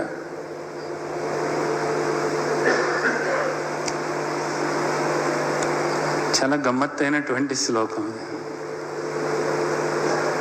ఉన్నదేమో ఒక్కటే అని చెప్తున్నారు. ఉన్నది ఎప్పుడు ఉంటుంది, అది దానికి లేమి అన్నది లేదు. ఉన్నది ఉండకపోవటం అన్నది లేదు.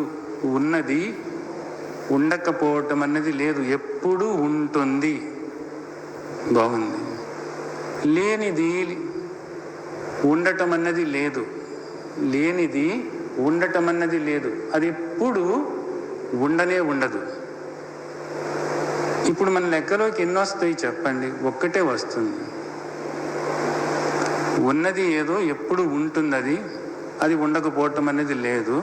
కాబట్టి ఎప్పుడు కూడా ఆ ఉన్నది ఒక్కటే. మరి లేనిది ఎప్పుడు లేనే లేదు, దానికి అసలు ఉనికి లేనే లేదు. సరే, లేనిది లేనే లేదు, బాగానే ఉంది. మరి కానీ రెండిటినీ కూడా చూడాలట. రెండిటిని, వాటి తత్వం ఏదో తెలుసుకొని, రెండిటి యొక్క తత్వము కూడా, లేనిదాని తత్వము, ఉన్నదాని తత్వము బాగా అర్థం చేసుకుంటూ ఉండండి. లేనిదాని తత్వము, ఉన్నదాని తత్వము, రెండిటి యొక్క తత్వము కూడా తెలుసుకొని ఆ దృష్టితో ఉండాలట. ఆ దృష్టితో ఎవరైతే ఉంటారో వాళ్ళే జ్ఞాని, వాళ్ళే తత్వదర్శి.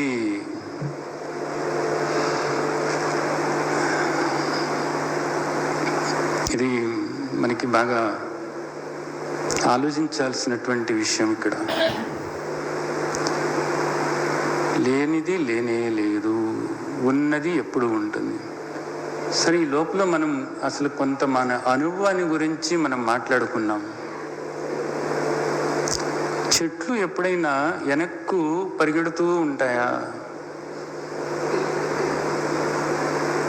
చెట్లు పరిగెడుతూ ఉండటం అన్నది ఎప్పుడన్నా మీరు చూసారా? కానీ చూస్తాం. చెట్లు పరిగెట్టవు అనేది మనకు తెలుసు, కానీ చెట్లు పరిగెట్టడం అనేది చూస్తూ ఉంటాం. ఎప్పుడు చూస్తూ ఉంటాము? మనం ఏదైనా ఒక రైల్లో వెళుతున్నాం అనుకోండి, రైల్లో వేగంగా వెళుతున్నప్పుడు చెట్లన్నీ కూడా వెనక్కు పరిగెట్టుకుపోతున్నట్లుగా ఉంటుందన్నమాట. చిన్నపిల్లలు చూస్తే ఏమంటారు, చెట్లు వెనక్కి పరిగెట్టుకుపోతున్నాయి అంటారు. కానీ చెట్లు వెనక్కి పరిగెట్టుకుపోవటం అన్నది అక్కడ జరగటం లేదు అన్నది మనకు తెలుస్తుంది. కానీ మనకు అనుభవం ఎలా ఉంది, ఎలా కనపడుతుంది? చెట్లు పరిగెట్టుకుపోతున్నట్లుగా మనకు కనపడుతుంది. అర్థమవుతుందా? అలాగే సూర్యుడు తూర్పున ఉదయించి నెమ్మదిగా ఇలాగ నడుచుకుంటూ వచ్చి పడమరలో అస్తమించుతాడు అన్నది మనకు తెలుసు. రోజు మనకిది అనుభవమే. కానీ సూర్యుడు తూర్పున ఉదయించటము, పడమర అస్తమించటము అనేటటువంటిది పచ్చి అబద్ధము. ఎందుకని పచ్చి అబద్ధమై ఉంది? సూర్యుడు అలాగా తిరిగేవాడు కాదు. తిరుగుతున్నది ఎవరు అంటే భూమి తిరుగుతుంది. భూమి సూర్యుడు చుట్టూతా తిరుగుతూ ఉంది. కానీ మనకేమనిపిస్తుందంటే సూర్యుడు తిరుగుతున్నాడు అని మనకు అనిపిస్తుంది. అసలు సత్యము ఒకటి, మనకు అనుభవం ఒకటి. యథార్థము వేరు, మన అనుభవం వేరు. అర్థమవుతుందా? అలాగే మనకి ఎండమావుల గురించి మీకు బాగా తెలుసు. వేసవి కాలంలో మనకి రోడ్ల మీద కనపడుతూ ఉంటాయి. అక్కడ నీళ్లు ఉన్నట్లుగా మనకు కనపడుతూ ఉంటుంది, స్పష్టంగా కనపడుతూ ఉంటుంది నీళ్లు ఉన్నాయి అన్నది. కానీ అక్కడ నీళ్లు లేవు. ఉన్నది ఏది అంటే కేవలము సూర్యరశ్మి మాత్రమే. నీళ్లు ఉన్నట్లుగా మనకు అక్కడ కనపడుతుంది మన అనుభవం. కానీ యథార్థానికి నీళ్లు లేనే లేవు. సూర్యుడు ఉదయించడు, అస్తమించడు అని మనకు తెలుసు. కానీ సూర్యుడు పొద్దుటే తూర్పున ఉదయిస్తాడు, పడమర అస్తమిస్తాడు అని చెప్పి మనం మాట్లాడుకుంటూ ఉంటాం. యథార్థము ఒకటి, మనకు అనుభవం అవుతున్నది ఒకటి. దీన్ని అర్థం చేసుకోవాలి. ఇలాగా మనకి ఇక్కడ ఎన్నో ఉన్నాయి. ఇవన్నీ కూడా మనకున్నటువంటి ఆలోచనలు కొన్ని. అలాగే అక్కడ మనకు భ్రాంతి చెందుతున్నాం. అక్కడ మనం భ్రాంతి చెందుతున్నాము. మన భ్రాంతి వల్ల కొన్ని ఆ విధంగా మనకు కనపడుతున్నాయి. ఆ భ్రాంతి నుంచి మనం బయటపడ్డప్పుడు సత్యం ఏది అన్నది, యథార్థం ఏది అన్నది మనం తెలుసుకోవచ్చు. అర్థమవుతుందా మీకు? యథార్థం అన్నది తెలవనప్పుడు ఆ భ్రాంతిలోనే మనం కూరుకుపోయి ఉంటాము.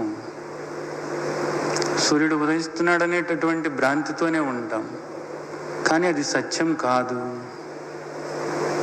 అలాగే పిల్లలు చెట్లు, ఇక్కడ ఉన్నటువంటి చెట్లన్నీ కూడా వెనక్కి పరిగెడతాయి అనేటటువంటి ఆ భ్రాంతిలోనే ఉంటారు. ఎప్పుడు దాకా రైల్లో నేను ముందుకు వెళుతున్నాను అనేటటువంటిది గ్రహించినంత వరకు కూడా అదే విధమైనటువంటి ఆలోచనలతో వాళ్ళందరూ కూడా అలాగే ఉండటం అనేది జరుగుతుంది. ఇలాంటి అనుభవాలు మనకి కొన్ని జీవితంలో తెలుస్తూనే ఉన్నాయి. అలాగే ఇక్కడ ఇప్పుడు మనకి ఏం చెప్తున్నారంటే ఈ రెండిటి గురించి మీరు తెలుసుకోండి. ఏది తెలుసుకోవాలి? లేని దాని గురించి, ఉన్నదాని గురించి. లేని దాని గురించి ఎలా తెలుసుకోవాలి? ఉన్నదైతే మనకు కనపడుతుంది, ఉన్నది ఏదో శుభ్రంగా మనకు కనపడుతుంది. లేనిది ఎప్పుడు కూడా కనపడటం లేదు. లేనిది కనపడటం లేదు. బాగానే ఉంది, లేనిది కనపడటం లేదు. ఇప్పుడు లేని దాని గురించి కూడా తెలుసుకోమంటున్నారు. ఏ విధంగా తెలుసుకోవాలి? లేని దాని గురించి ఏ విధంగా తెలుసుకోవాలి? మనకు కనపడటం లేదు కాబట్టి లేదు అని అనకూడదు. ఇది గుర్తుంచుకోవాల్సినటువంటి విషయం. మనకు కనపడటం లేదు, కానరావటం లేదు. కానరానందువల్ల లేదు అని అనకూడదు. కానరానందువల్ల, కనపడనందువల్ల లేదు అని అనకూడదు. లేదు అంటే కానరావటం లేదు అని కాదు, గుర్తుంచుకోండి. ఇది ఇక్కడ మనం అర్థం చేసుకోవాల్సినటువంటి విషయం అన్నమాట. కనిపించటం లేదు అంటే లేదు అన్నది కాదు, మనకు కనిపించటం లేదు. సరే, ఇప్పుడు ఇక్కడ ఈ శ్లోకంలో మనకి ఏం చెప్తున్నారు? నా సత్తో విద్యతే భావో, నా భావో విద్యతే సహగా. ఈ శ్లోకంలో మనకి ఇక్కడ ఏం చెప్తున్నారంటే, దేని గురించి ఈ శ్లోకం మనకు చెప్తున్నారు? ఆత్మ గురించి చెప్తున్నారు.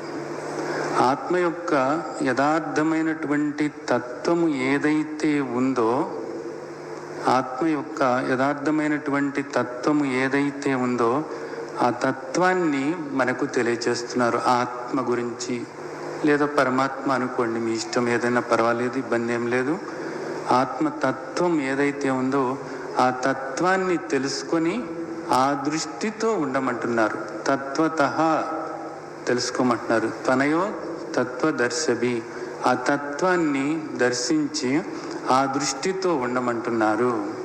ఇక్కడ ఇప్పుడు ఏముంది, ఏది లేదు అనేటటువంటిది మనం ఆలోచించాల్సినటువంటి విషయం. ఇందాక చెప్పుకున్నాము మనం, ఎండమావుల్లో నీళ్లు కనపడుతున్నాయి, కానీ యథార్థంగా అక్కడ ఉన్నటువంటిది ఏది అంటే సూర్యరశ్మి, కేవలము సూర్యరశ్మి మాత్రమే. ఇక్కడ కూడా మనకి భగవద్గీతలో భగవంతుడు ఏం చెప్తున్నారు అంటే, ఉన్నది అంతా కూడా ఆత్మే అని చెప్తున్నారు. ఆత్మ కాక మరేది కూడా లేదు అనేది మనకు ఇక్కడ చెప్తూ ఉన్నారు. ఆత్మ కాక మరేది లేదు అనేది మనకు ఇక్కడ చెప్తున్నారు. కానీ కిందటి శ్లోకాల్లో మనం చూసినట్లయితే మనకి ఏమర్థమైంది? ఈ దేహాలన్నీ కూడా నాశనమైపోతాయి, కానీ ఆత్మ మాత్రం శాశ్వతము అని చెప్పారు. ఆత్మ శాశ్వతమై ఉంది, ఆత్మ శాశ్వతమై ఉంది. ఈ దేహాలన్నీ కూడా ఇక్కడ నాశనమైపోతాయి అని చెప్పారు. ఎందుకని? నేను, నీవు, రాజులు ఎప్పుడూ కూడా ఉండేవాళ్ళమే, దేహాలతో కాదు, ఆత్మగా ఎప్పుడూ కూడా ఉండేవాళ్ళమే అని చెప్పారు. అప్పటికి అది ఏమైంది? ఆత్మ ఎప్పుడు కూడా ఉండేటటువంటిది. ఆత్మకు భిన్నమైనటువంటిది ఏదైతే ఉందో ఇది అనాత్మ. ఈ అనాత్మ అనేటటువంటిది అశాశ్వతమైనటువంటిది. ఇది మనం క్రిందటి వారం అవగాహన చేసుకుంటూ వచ్చాం. ఇప్పుడు ఈ శ్లోకంలో మనకి ఒక అద్భుతమైనటువంటి విషయం మనకి ఇక్కడ చెప్తున్నారు.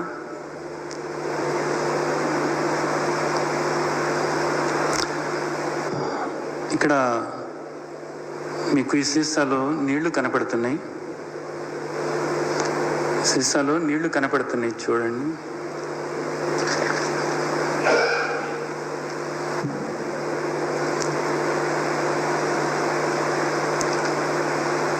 ఈ పైన నురుగు కనపడుతుంది, నీళ్లతో పాటు నురుగు కనపడుతుంది. ఇక్కడ ఈ నురుగు అంటే చిన్న చిన్న చిన్న చిన్న బుడగల్లాంటివి ఉన్నాయి. అనేక ఆకారాల్లో, అంటే అనేక సైజుల్లో చిన్న చిన్న కొద్ది పెద్ద పెద్ద బుడగలు లాంటివి ఉన్నాయి. దాన్ని మనమంతా ఏమంటాం? బుడగలు లేదా పేనాలు అంటారు.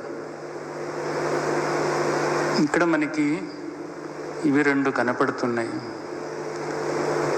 నీళ్లు కనపడుతున్నాయి, నురుగు కనపడుతుంది, రెండు కనపడుతున్నాయి.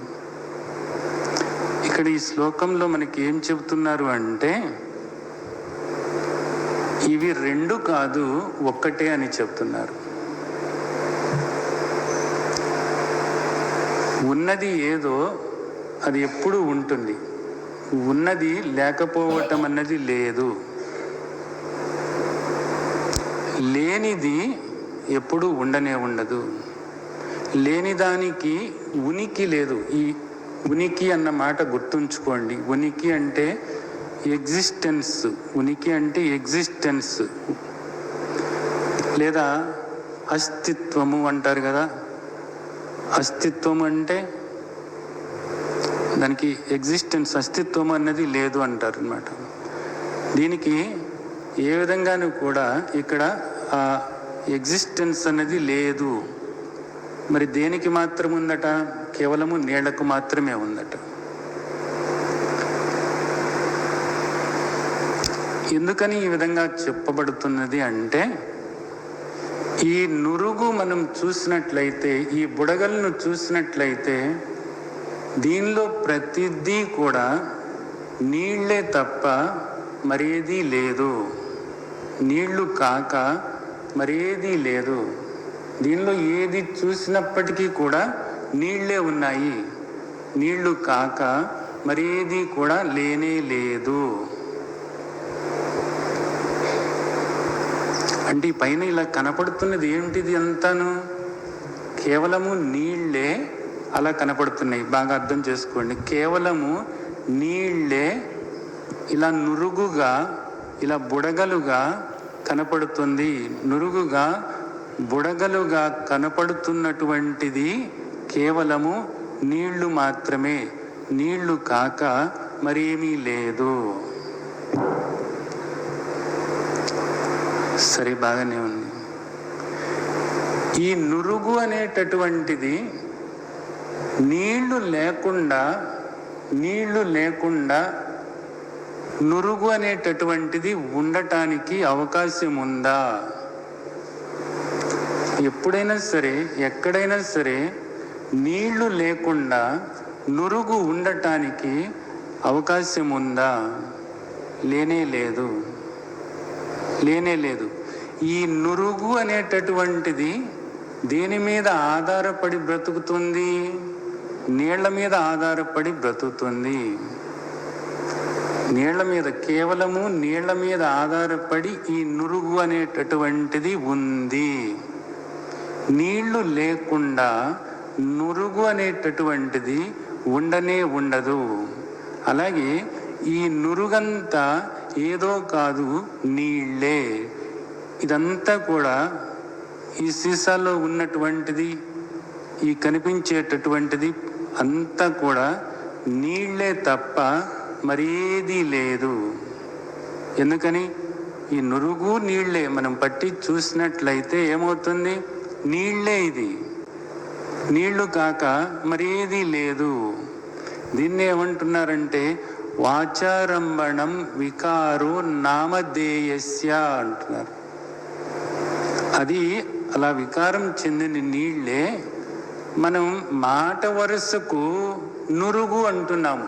దేన్ని నురుగు అంటున్నాము? మాట వరుసకు నీళ్లనే మాట వరుసకు నురుగు అంటున్నాము. కేవలము మాట వరుసకి ఇది నురుగు అంటున్నాం అన్నమాట. అంతే తప్ప అది నీళ్లే. నీళ్లు కాక మరేది లేదు. ఇప్పుడు ఇక్కడ మనం అర్థం చేసుకోవాల్సింది ఏంటి అంటే, ఈ నురుగుకి స్వతహాగా అస్తిత్వం అన్నది లేదు. ఎగ్జిస్టెన్స్ అనేటటువంటిది లేదు.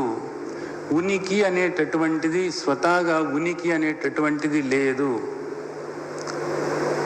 మరి దీనికి ఉనికిని ఇచ్చినటువంటిది, దీనికి ఎగ్జిస్టెన్స్ ఇచ్చినటువంటిది ఏదై ఉంది అంటే నీళ్లే అయి ఉన్నాయి. నురుగు ఉంది అంటే దాని అర్థం ఏమిటి? నీళ్లు ఉన్నాయి అన్నది. ఉన్నది నీళ్లే. ఉండటం అన్నది కేవలము నీళ్ల మీద దృష్టితోనే ఉంది అని అంటున్నాం మనం. ఉన్నటువంటిది నీళ్లే. నీళ్లు కాక మరేది కూడా లేనే లేదు. నీళ్లు కాక మరేది లేదు. అర్థమవుతుందా?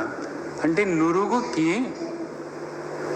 దానికి ఏ విధమైనటువంటి అస్తిత్వము లేనే లేదు. మరి అస్తిత్వము అన్నది దేనికి సంబంధమైనటువంటిది? నీళ్లకు సంబంధమైనటువంటిది. అస్తిత్వం అనేటటువంటిది కేవలము నీళ్లకు సంబంధమైనటువంటిది.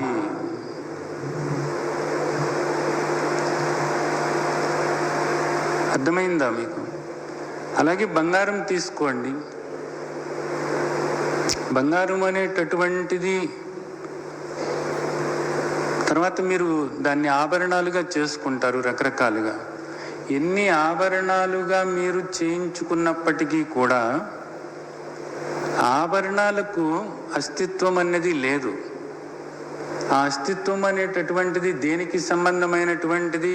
బంగారానికి సంబంధమైనటువంటిది. ఉన్నది ఏది? బంగారం.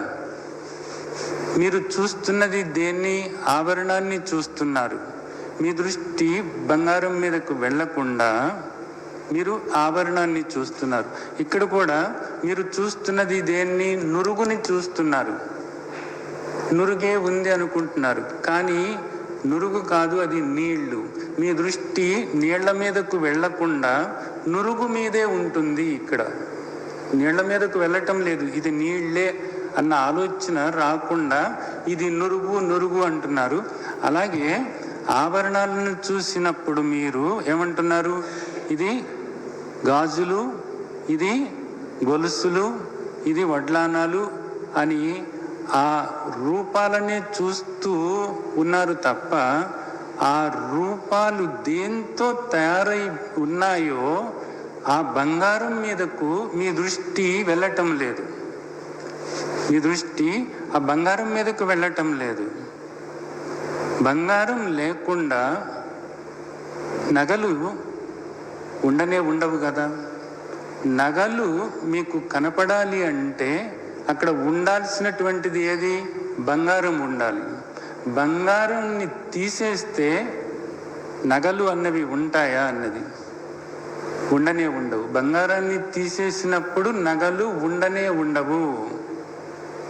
కాబట్టి ఇప్పుడు అస్తిత్వము అనేటటువంటిది దేనికి సంబంధమైనటువంటిది? అస్తిత్వము ఉంది అని మనం అంటున్నాము. ఏది ఉంది? అక్కడ బంగారం ఉంది. ఇక్కడ ఏది ఉంది? నీళ్లు ఉన్నాయి. అలాగే ఇది కుండ అంటున్నాము, ఇది కుండ అంటున్నాము. అలాగే రకరకాల కుండలు ఉన్నాయి, రకరకాల ఆకారాల్లో ఉన్నాయి. ఇవన్నీ కూడా ఎన్ని ఆకారాల్లో ఉన్నప్పటికీ కూడా దీనిలో ఉన్నటువంటిది ఎక్కడ చూసుకున్నప్పటికీ కూడా ఏముంది? దీనిలో కేవలము మట్టి మాత్రమే ఉంది. మరి ఇదేమిటి? ఇది కేవలము మట్టి యొక్క ఆకారము. ఇది కేవలము మట్టి. కుండకు అస్తిత్వము అనేటటువంటిది లేనే లేదు. ఈ కుండ అనేటటువంటిది తాత్కాలికమైనటువంటిది. ఇక్కడ ఈ నురుగు అనేటటువంటిది తాత్కాలికమైనటువంటిది. ఆభరణాలు అనేటటువంటివి తాత్కాలికమైనటువంటివి. బంగారము అనేటటువంటిది శాశ్వతమైనటువంటిది. ఇక్కడ నీళ్లు అనేటటువంటిది శాశ్వతమైనటువంటిది. ఇక్కడ మట్టి అనేటటువంటిది శాశ్వతమైనటువంటిది. యథార్థంగా ఉన్నది ఏది? ఇక్కడ మట్టి. దీన్ని ఏమంటున్నాం మనం ఇప్పుడు? కుండ అంటున్నాము. దీన్నే ఏమంటారంటే వాచారంభణం వికారో నామధేయ మృత్తికేవ సత్యం. మట్టి మాత్రమే సత్యము. ఇది మాట వరుసకు కుండ అంటున్నాం కానీ ఇది యథార్థంగా మట్టే. ఉన్నది మట్టి మాత్రమే. కుండకు అస్తిత్వం అన్నది లేదు. కుండకు అస్తిత్వము అన్నది, ఎగ్జిస్టెన్స్ అనేటటువంటిది, ఉనికి అనేటటువంటిది లేనే లేదు. ఆభరణాలకు ఎగ్జిస్టెన్స్ అనేటటువంటిది, ఉనికి అనేటటువంటిది, అస్తిత్వము అనేటటువంటిది లేనే లేదు. పదార్థము ఏదైతే ఉందో అది మాత్రమే ఉంటుంది. పదార్థము అనేటటువంటిది లేకపోవటం అన్నది లేనే లేదు. పదార్థం ఏది ఇక్కడ? మట్టి. మట్టి లేకపోవటం అన్నది లేనే లేదు. బాగానే ఉంది.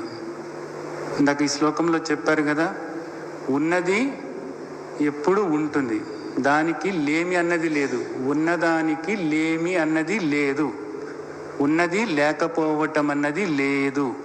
లేనిది ఎప్పుడు లేనే లేదు. లేనిది ఎప్పుడు లేనే లేదు. ఇప్పుడు ఇక్కడ ఉన్నది ఏది? మట్టి ఉన్నది. ఇక్కడ మట్టి ఉన్నది. ఇది లేకపోవటం అన్నది లేదు, ఎప్పుడు ఉంటుంది. మట్టి ఎప్పుడు కూడా ఉంటుంది. మరి లేనిదేది? లేనిదేది అంటే ఇదిగో ఈ కుండ. లేనిదేది అంటే ఈ కుండ. మరి ఇదేమిటయ్యా? కుండ కనపడుతుందిగా, ఈ కుండ కనపడుతుంది కదా. కనపడుతుంది. ఎప్పుడు దాకా కనపడుతుంది నీకు? పగిలిపోయేదాకా కనపడుతుంది. పగిలిపోయిన తర్వాత నీకేం కనపడుతుంది? మట్టి కనపడుతుంది. ఈ ఆకారము లేనప్పుడు ఏముంది? మట్టి ఉంది. ఈ ఆకారం లేనప్పుడు ఏముంది? మట్టి ఉంది. ఇప్పుడు ఇదిగో ఈ ఆకారంలో ఆ మట్టే ఉంది. ఈ ఆకారంలో ఆ మట్టే ఉంది. ఈ ఆకారం పోయినప్పుడు ఏముంటుంది? మట్టే ఉంటుంది. అంటే ఈ ఆకారం అనేటటువంటిది కేవలము తాత్కాలికమైనటువంటిది. ఈ ఆకారము తాత్కాలికమైనటువంటిది. ఈ ఆకారము అనిత్యమైనటువంటిది. ఈ ఆకారము అనిత్యమైనటువంటిది. ఇది నిత్యము కాదు, ఎప్పుడు ఉండేది కాదు. ఎప్పుడు ఉండేది ఏమిటి? కేవలము మట్టి మాత్రమే. ఎప్పుడు ఉండేది కేవలము మట్టి మాత్రమే. ఇది ఈ ఆకారము తాత్కాలికమైనటువంటిది. అలాగే ఈ ఆకారాలు మారుతూ ఉన్నాయి. ఆకారాలు మారుతూ ఉన్నాయి. మట్టి మాత్రము మారటం లేదు. మట్టి మారటం లేదు. మారకుండా ఉండేటటువంటి దాన్ని ఏమంటున్నారు అంటే సత్యము అంటున్నారు. మారేటటువంటి దాన్ని ఏమంటున్నారు అంటే అసత్యము అంటున్నారు. మారకుండా ఉండేటటువంటిది ఏదైతే ఉందో అది సత్యము, మారేటటువంటిది అసత్యము. సరే, బాగానే ఉంది. అలాగే రూపము అనేటటువంటిది ఇది పగిలిపోతుంది. ఇది నిత్యము కాదు. ఈ ఆకారానికి ముందు ఉన్నది మట్టే, ఇప్పుడు ఉన్నది మట్టే, రేపు ఇది పగిలిన తర్వాత ఉండేది కూడా మట్టే. అంటే 3 కాలాలలోనూ కూడా ఉండేటటువంటిది ఏది? మట్టి. 3 కాలాలలోనూ ఉండేటటువంటి దాన్ని ఏమన్నారు అంటే నిత్యమైనటువంటిది అన్నారు. 3 కాలాల్లోనూ ఉండేటటువంటి దాన్ని ఏమన్నారు? నిత్యమైనటువంటిది అన్నారు. ఇప్పుడు ఇక్కడ మట్టి నిత్యమైనటువంటిది, కుండ అనిత్యమైనటువంటిది. ఇప్పుడు మట్టి అనేటటువంటిది నిత్యమైనటువంటిది, సత్యమైనటువంటిది. కేవలము మట్టి వల్లనే కుండకు అస్తిత్వం అన్నది కలుగుతుంది. కుండ ఉంది అని చెప్పాలి అంటే ఏది అవసరమయ్యింది? మట్టి అవసరమైంది. నురుగు ఉంది అని చెప్పాలంటే ఏది అవసరమైంది? నీళ్లు అవసరమైనాయి. ఆవరణాలు ఉన్నాయి అని చెప్పాలంటే ఏది అవసరమైంది? అవసరం. అంటే ఇవి ఉన్నాయి అని చెప్పాలి అంటే వాటికి అవసరమైనటువంటిది ఒకటి ఉంది. అది సత్యమైనటువంటిది, అది మారనటువంటిది, అది నిత్యమై ఉంది. ఆ నిత్యమైనటువంటి సత్యమైనటువంటి యథార్థమైనటువంటిది ఒకటి ఉంటేనే ఇవి ఉన్నాయి అంటున్నాం. అది లేనప్పుడు వీటికి అస్తిత్వము అన్నది లేనే లేదు. కాబట్టి ఇప్పుడు ఈ కుండ అనేటటువంటిది దేని మీద ఆధారపడి ఉంది? మట్టి మీద ఆధారపడి ఉంది. దీని పాటికి ఇది లేదు, ఉండనే ఉండదు. అసలు కుండ మట్టి లేకుండా ఉండనే ఉండదు, మట్టి మీద ఆధారపడి ఉంది. కాబట్టి తన అస్తిత్వానికి దేని మీద ఆధారపడి ఉందో ఆ ఆధారమైనటువంటిదే సత్యమైనటువంటిది. అది సత్ అనబడుతుంది. ఇదేమనబడుతుంది? అసత్ అనబడుతుంది, లేనిది అనబడుతుంది. మరి ఒక్కొక్కసారి ఏమో ఉంటుంది, ఒక్కొక్కసారి ఏమో ఉండటం లేదు. మరి దీన్ని ఏమనాలి అన్నప్పుడు దీన్ని మిథ్య అన్నారు. దీనికి ఒక అస్తిత్వం అన్నది లేదు. ఇదంతా మట్టే. ఈ నురుగుకి స్వతహాగా అస్తిత్వము అన్నది, ఎగ్జిస్టెన్స్ అన్నది, ఉనికి అన్నది లేనే లేదు. నురుగు ఉండాలంటే నీళ్లు ఉండాలి అంతే. ఆ నీళ్లే ఆ విధంగా కనపడుతున్నాయి. ఈ ఉదాహరణలు మనకి బాగానే అర్థమైనవి అంతా. ఇప్పుడు ఇక్కడ అసలు ఇంతకీ చెప్పొచ్చింది ఏమిటి అంటే, ఉభయోరపి దృష్టవంతా త్వనయోస్తత్వదర్శిభిః అన్నారు. తత్వాన్ని తెలుసుకున్నవాడు, ఈ రెండిటి యొక్క తత్వాన్ని తెలుసుకున్నవాడు ఆ దృష్టితో ఉండాలట. ఏ దృష్టితో ఉండాలి? తత్వదర్శి ఈ కుండను చూస్తున్నప్పుడు ఇది మట్టే కదా అనే దృష్టితో ఉండాలి. ఆభరణాలని చూస్తున్నప్పుడు ఇదంతా బంగారమే కదా అనే దృష్టితో ఉండాలి. ఈ నురుగుని చూస్తున్నప్పుడు ఇదంతా నీళ్లే కదా అనే దృష్టితో ఉండాలి. ఇదంతా తేలిగ్గానే ఉంది కదా, మీకు ఏ ఇబ్బంది లేదు కదా. అద్వైతం గురించి మాట్లాడుకుంటున్నాము. వీటిల్లో మీకేమి ఇబ్బంది ఏం లేదు కదా, తేలిగ్గానే తెలుస్తుంది కదా. దీన్ని చూస్తే మనకి మట్టి గుర్తు రావాలి, మట్టే కనపడుతుంది. నురుగును చూస్తే నీళ్లే, బంగారాన్ని ఆభరణాలు చూస్తే బంగారమే అంతే. ఎండమావుల్ని చూస్తే సూర్యరశ్మి గుర్తు రావాలి అంతే, ఇంకా మరి ఏది కాదు. ఇవే మనకు గుర్తు రావాలి. ఆ దృష్టి ఏర్పరచుకో, ఆ దృష్టి ఏర్పరచుకుని ఉండాలట. తత్వం తెలిసిన వాళ్ళు, ఈ రెండిటి యొక్క తత్వం, ఇదేమో మిథ్య, ఇది మారేది. దీనికి తత్వం ఏమిటి? దీనికి అంతం అంటాము. దీనికి అంతం ఏమిటి? మట్టే. మట్టికి అంతం ఏమిటి? మట్టి. ఉన్నది మట్టి ఒక్కటే, మట్టి కాక మరి ఏది లేదు. ఉన్నది నీళ్లే, నీళ్లు కాక మరి ఏది లేదు. ఉన్నది బంగారమే, బంగారము కాక మరి ఏది లేదు. ఇది లోపలికి బాగా గ్రహించండి. ఇదంతా ఇప్పుడు మనకెందుకు చెప్పారు?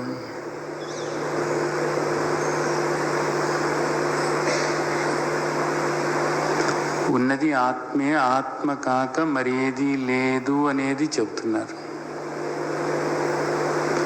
సరే, బాగానే ఉంది. ఈ ఆత్మ గురించి ఇంకా తర్వాత శ్లోకంలో ఏం చెప్తున్నారో చూడండి. అవినాశితు తద్విద్ధి ఏన సర్వమిదం తతం వినాశమవ్యయస్య న కచ్చిత్ కర్తుమర్హతి. దేని చేతనైతే ఈ జగత్తు అంతా కూడా వ్యాపించి ఉన్నదో అది శాశ్వతమైనటువంటిది, అది నాశనం లేనటువంటిది.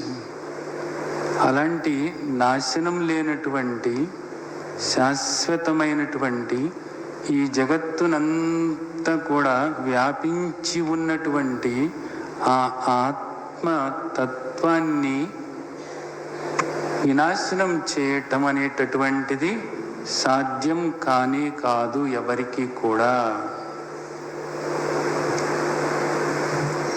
ఇక్కడ మరలా ఈ కుండ తీసుకున్నట్లయితే ఈ కుండ అంతా కూడా వ్యాపించి ఉన్నటువంటిది ఏది?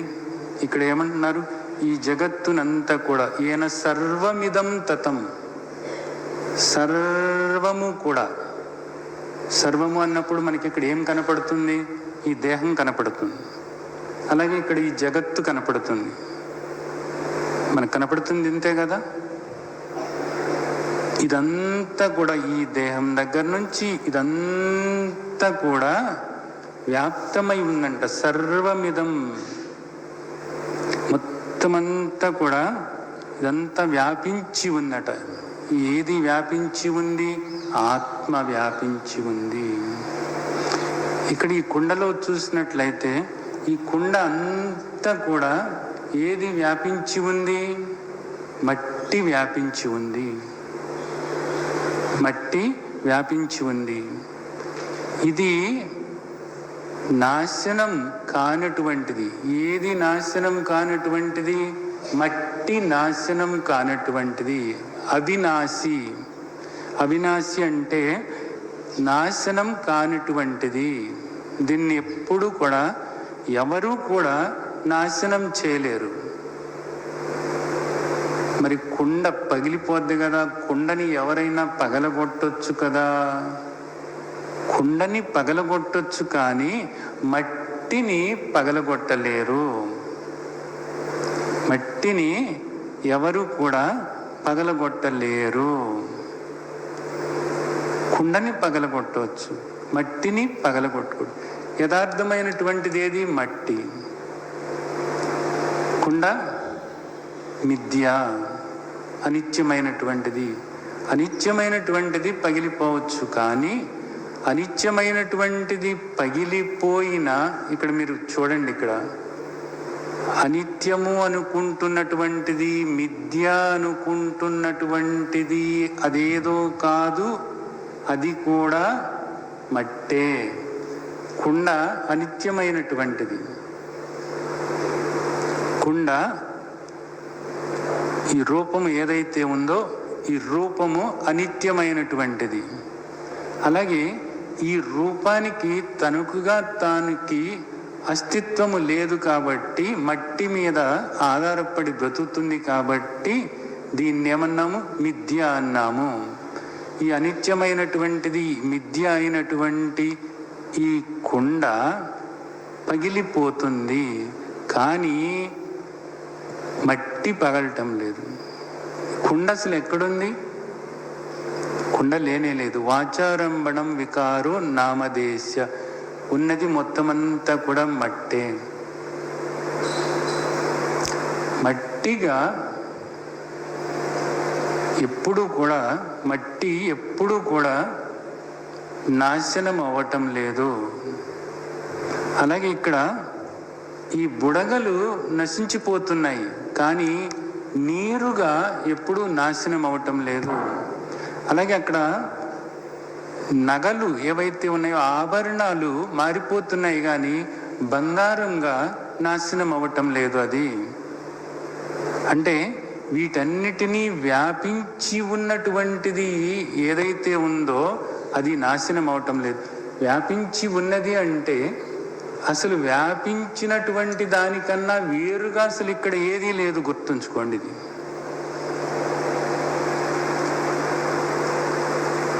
ఇప్పుడు దాకా మనం ఏమనుకున్నామంటే ఆత్మ ఒకటి అనాత్మ ఒకటి అనుకున్నాం.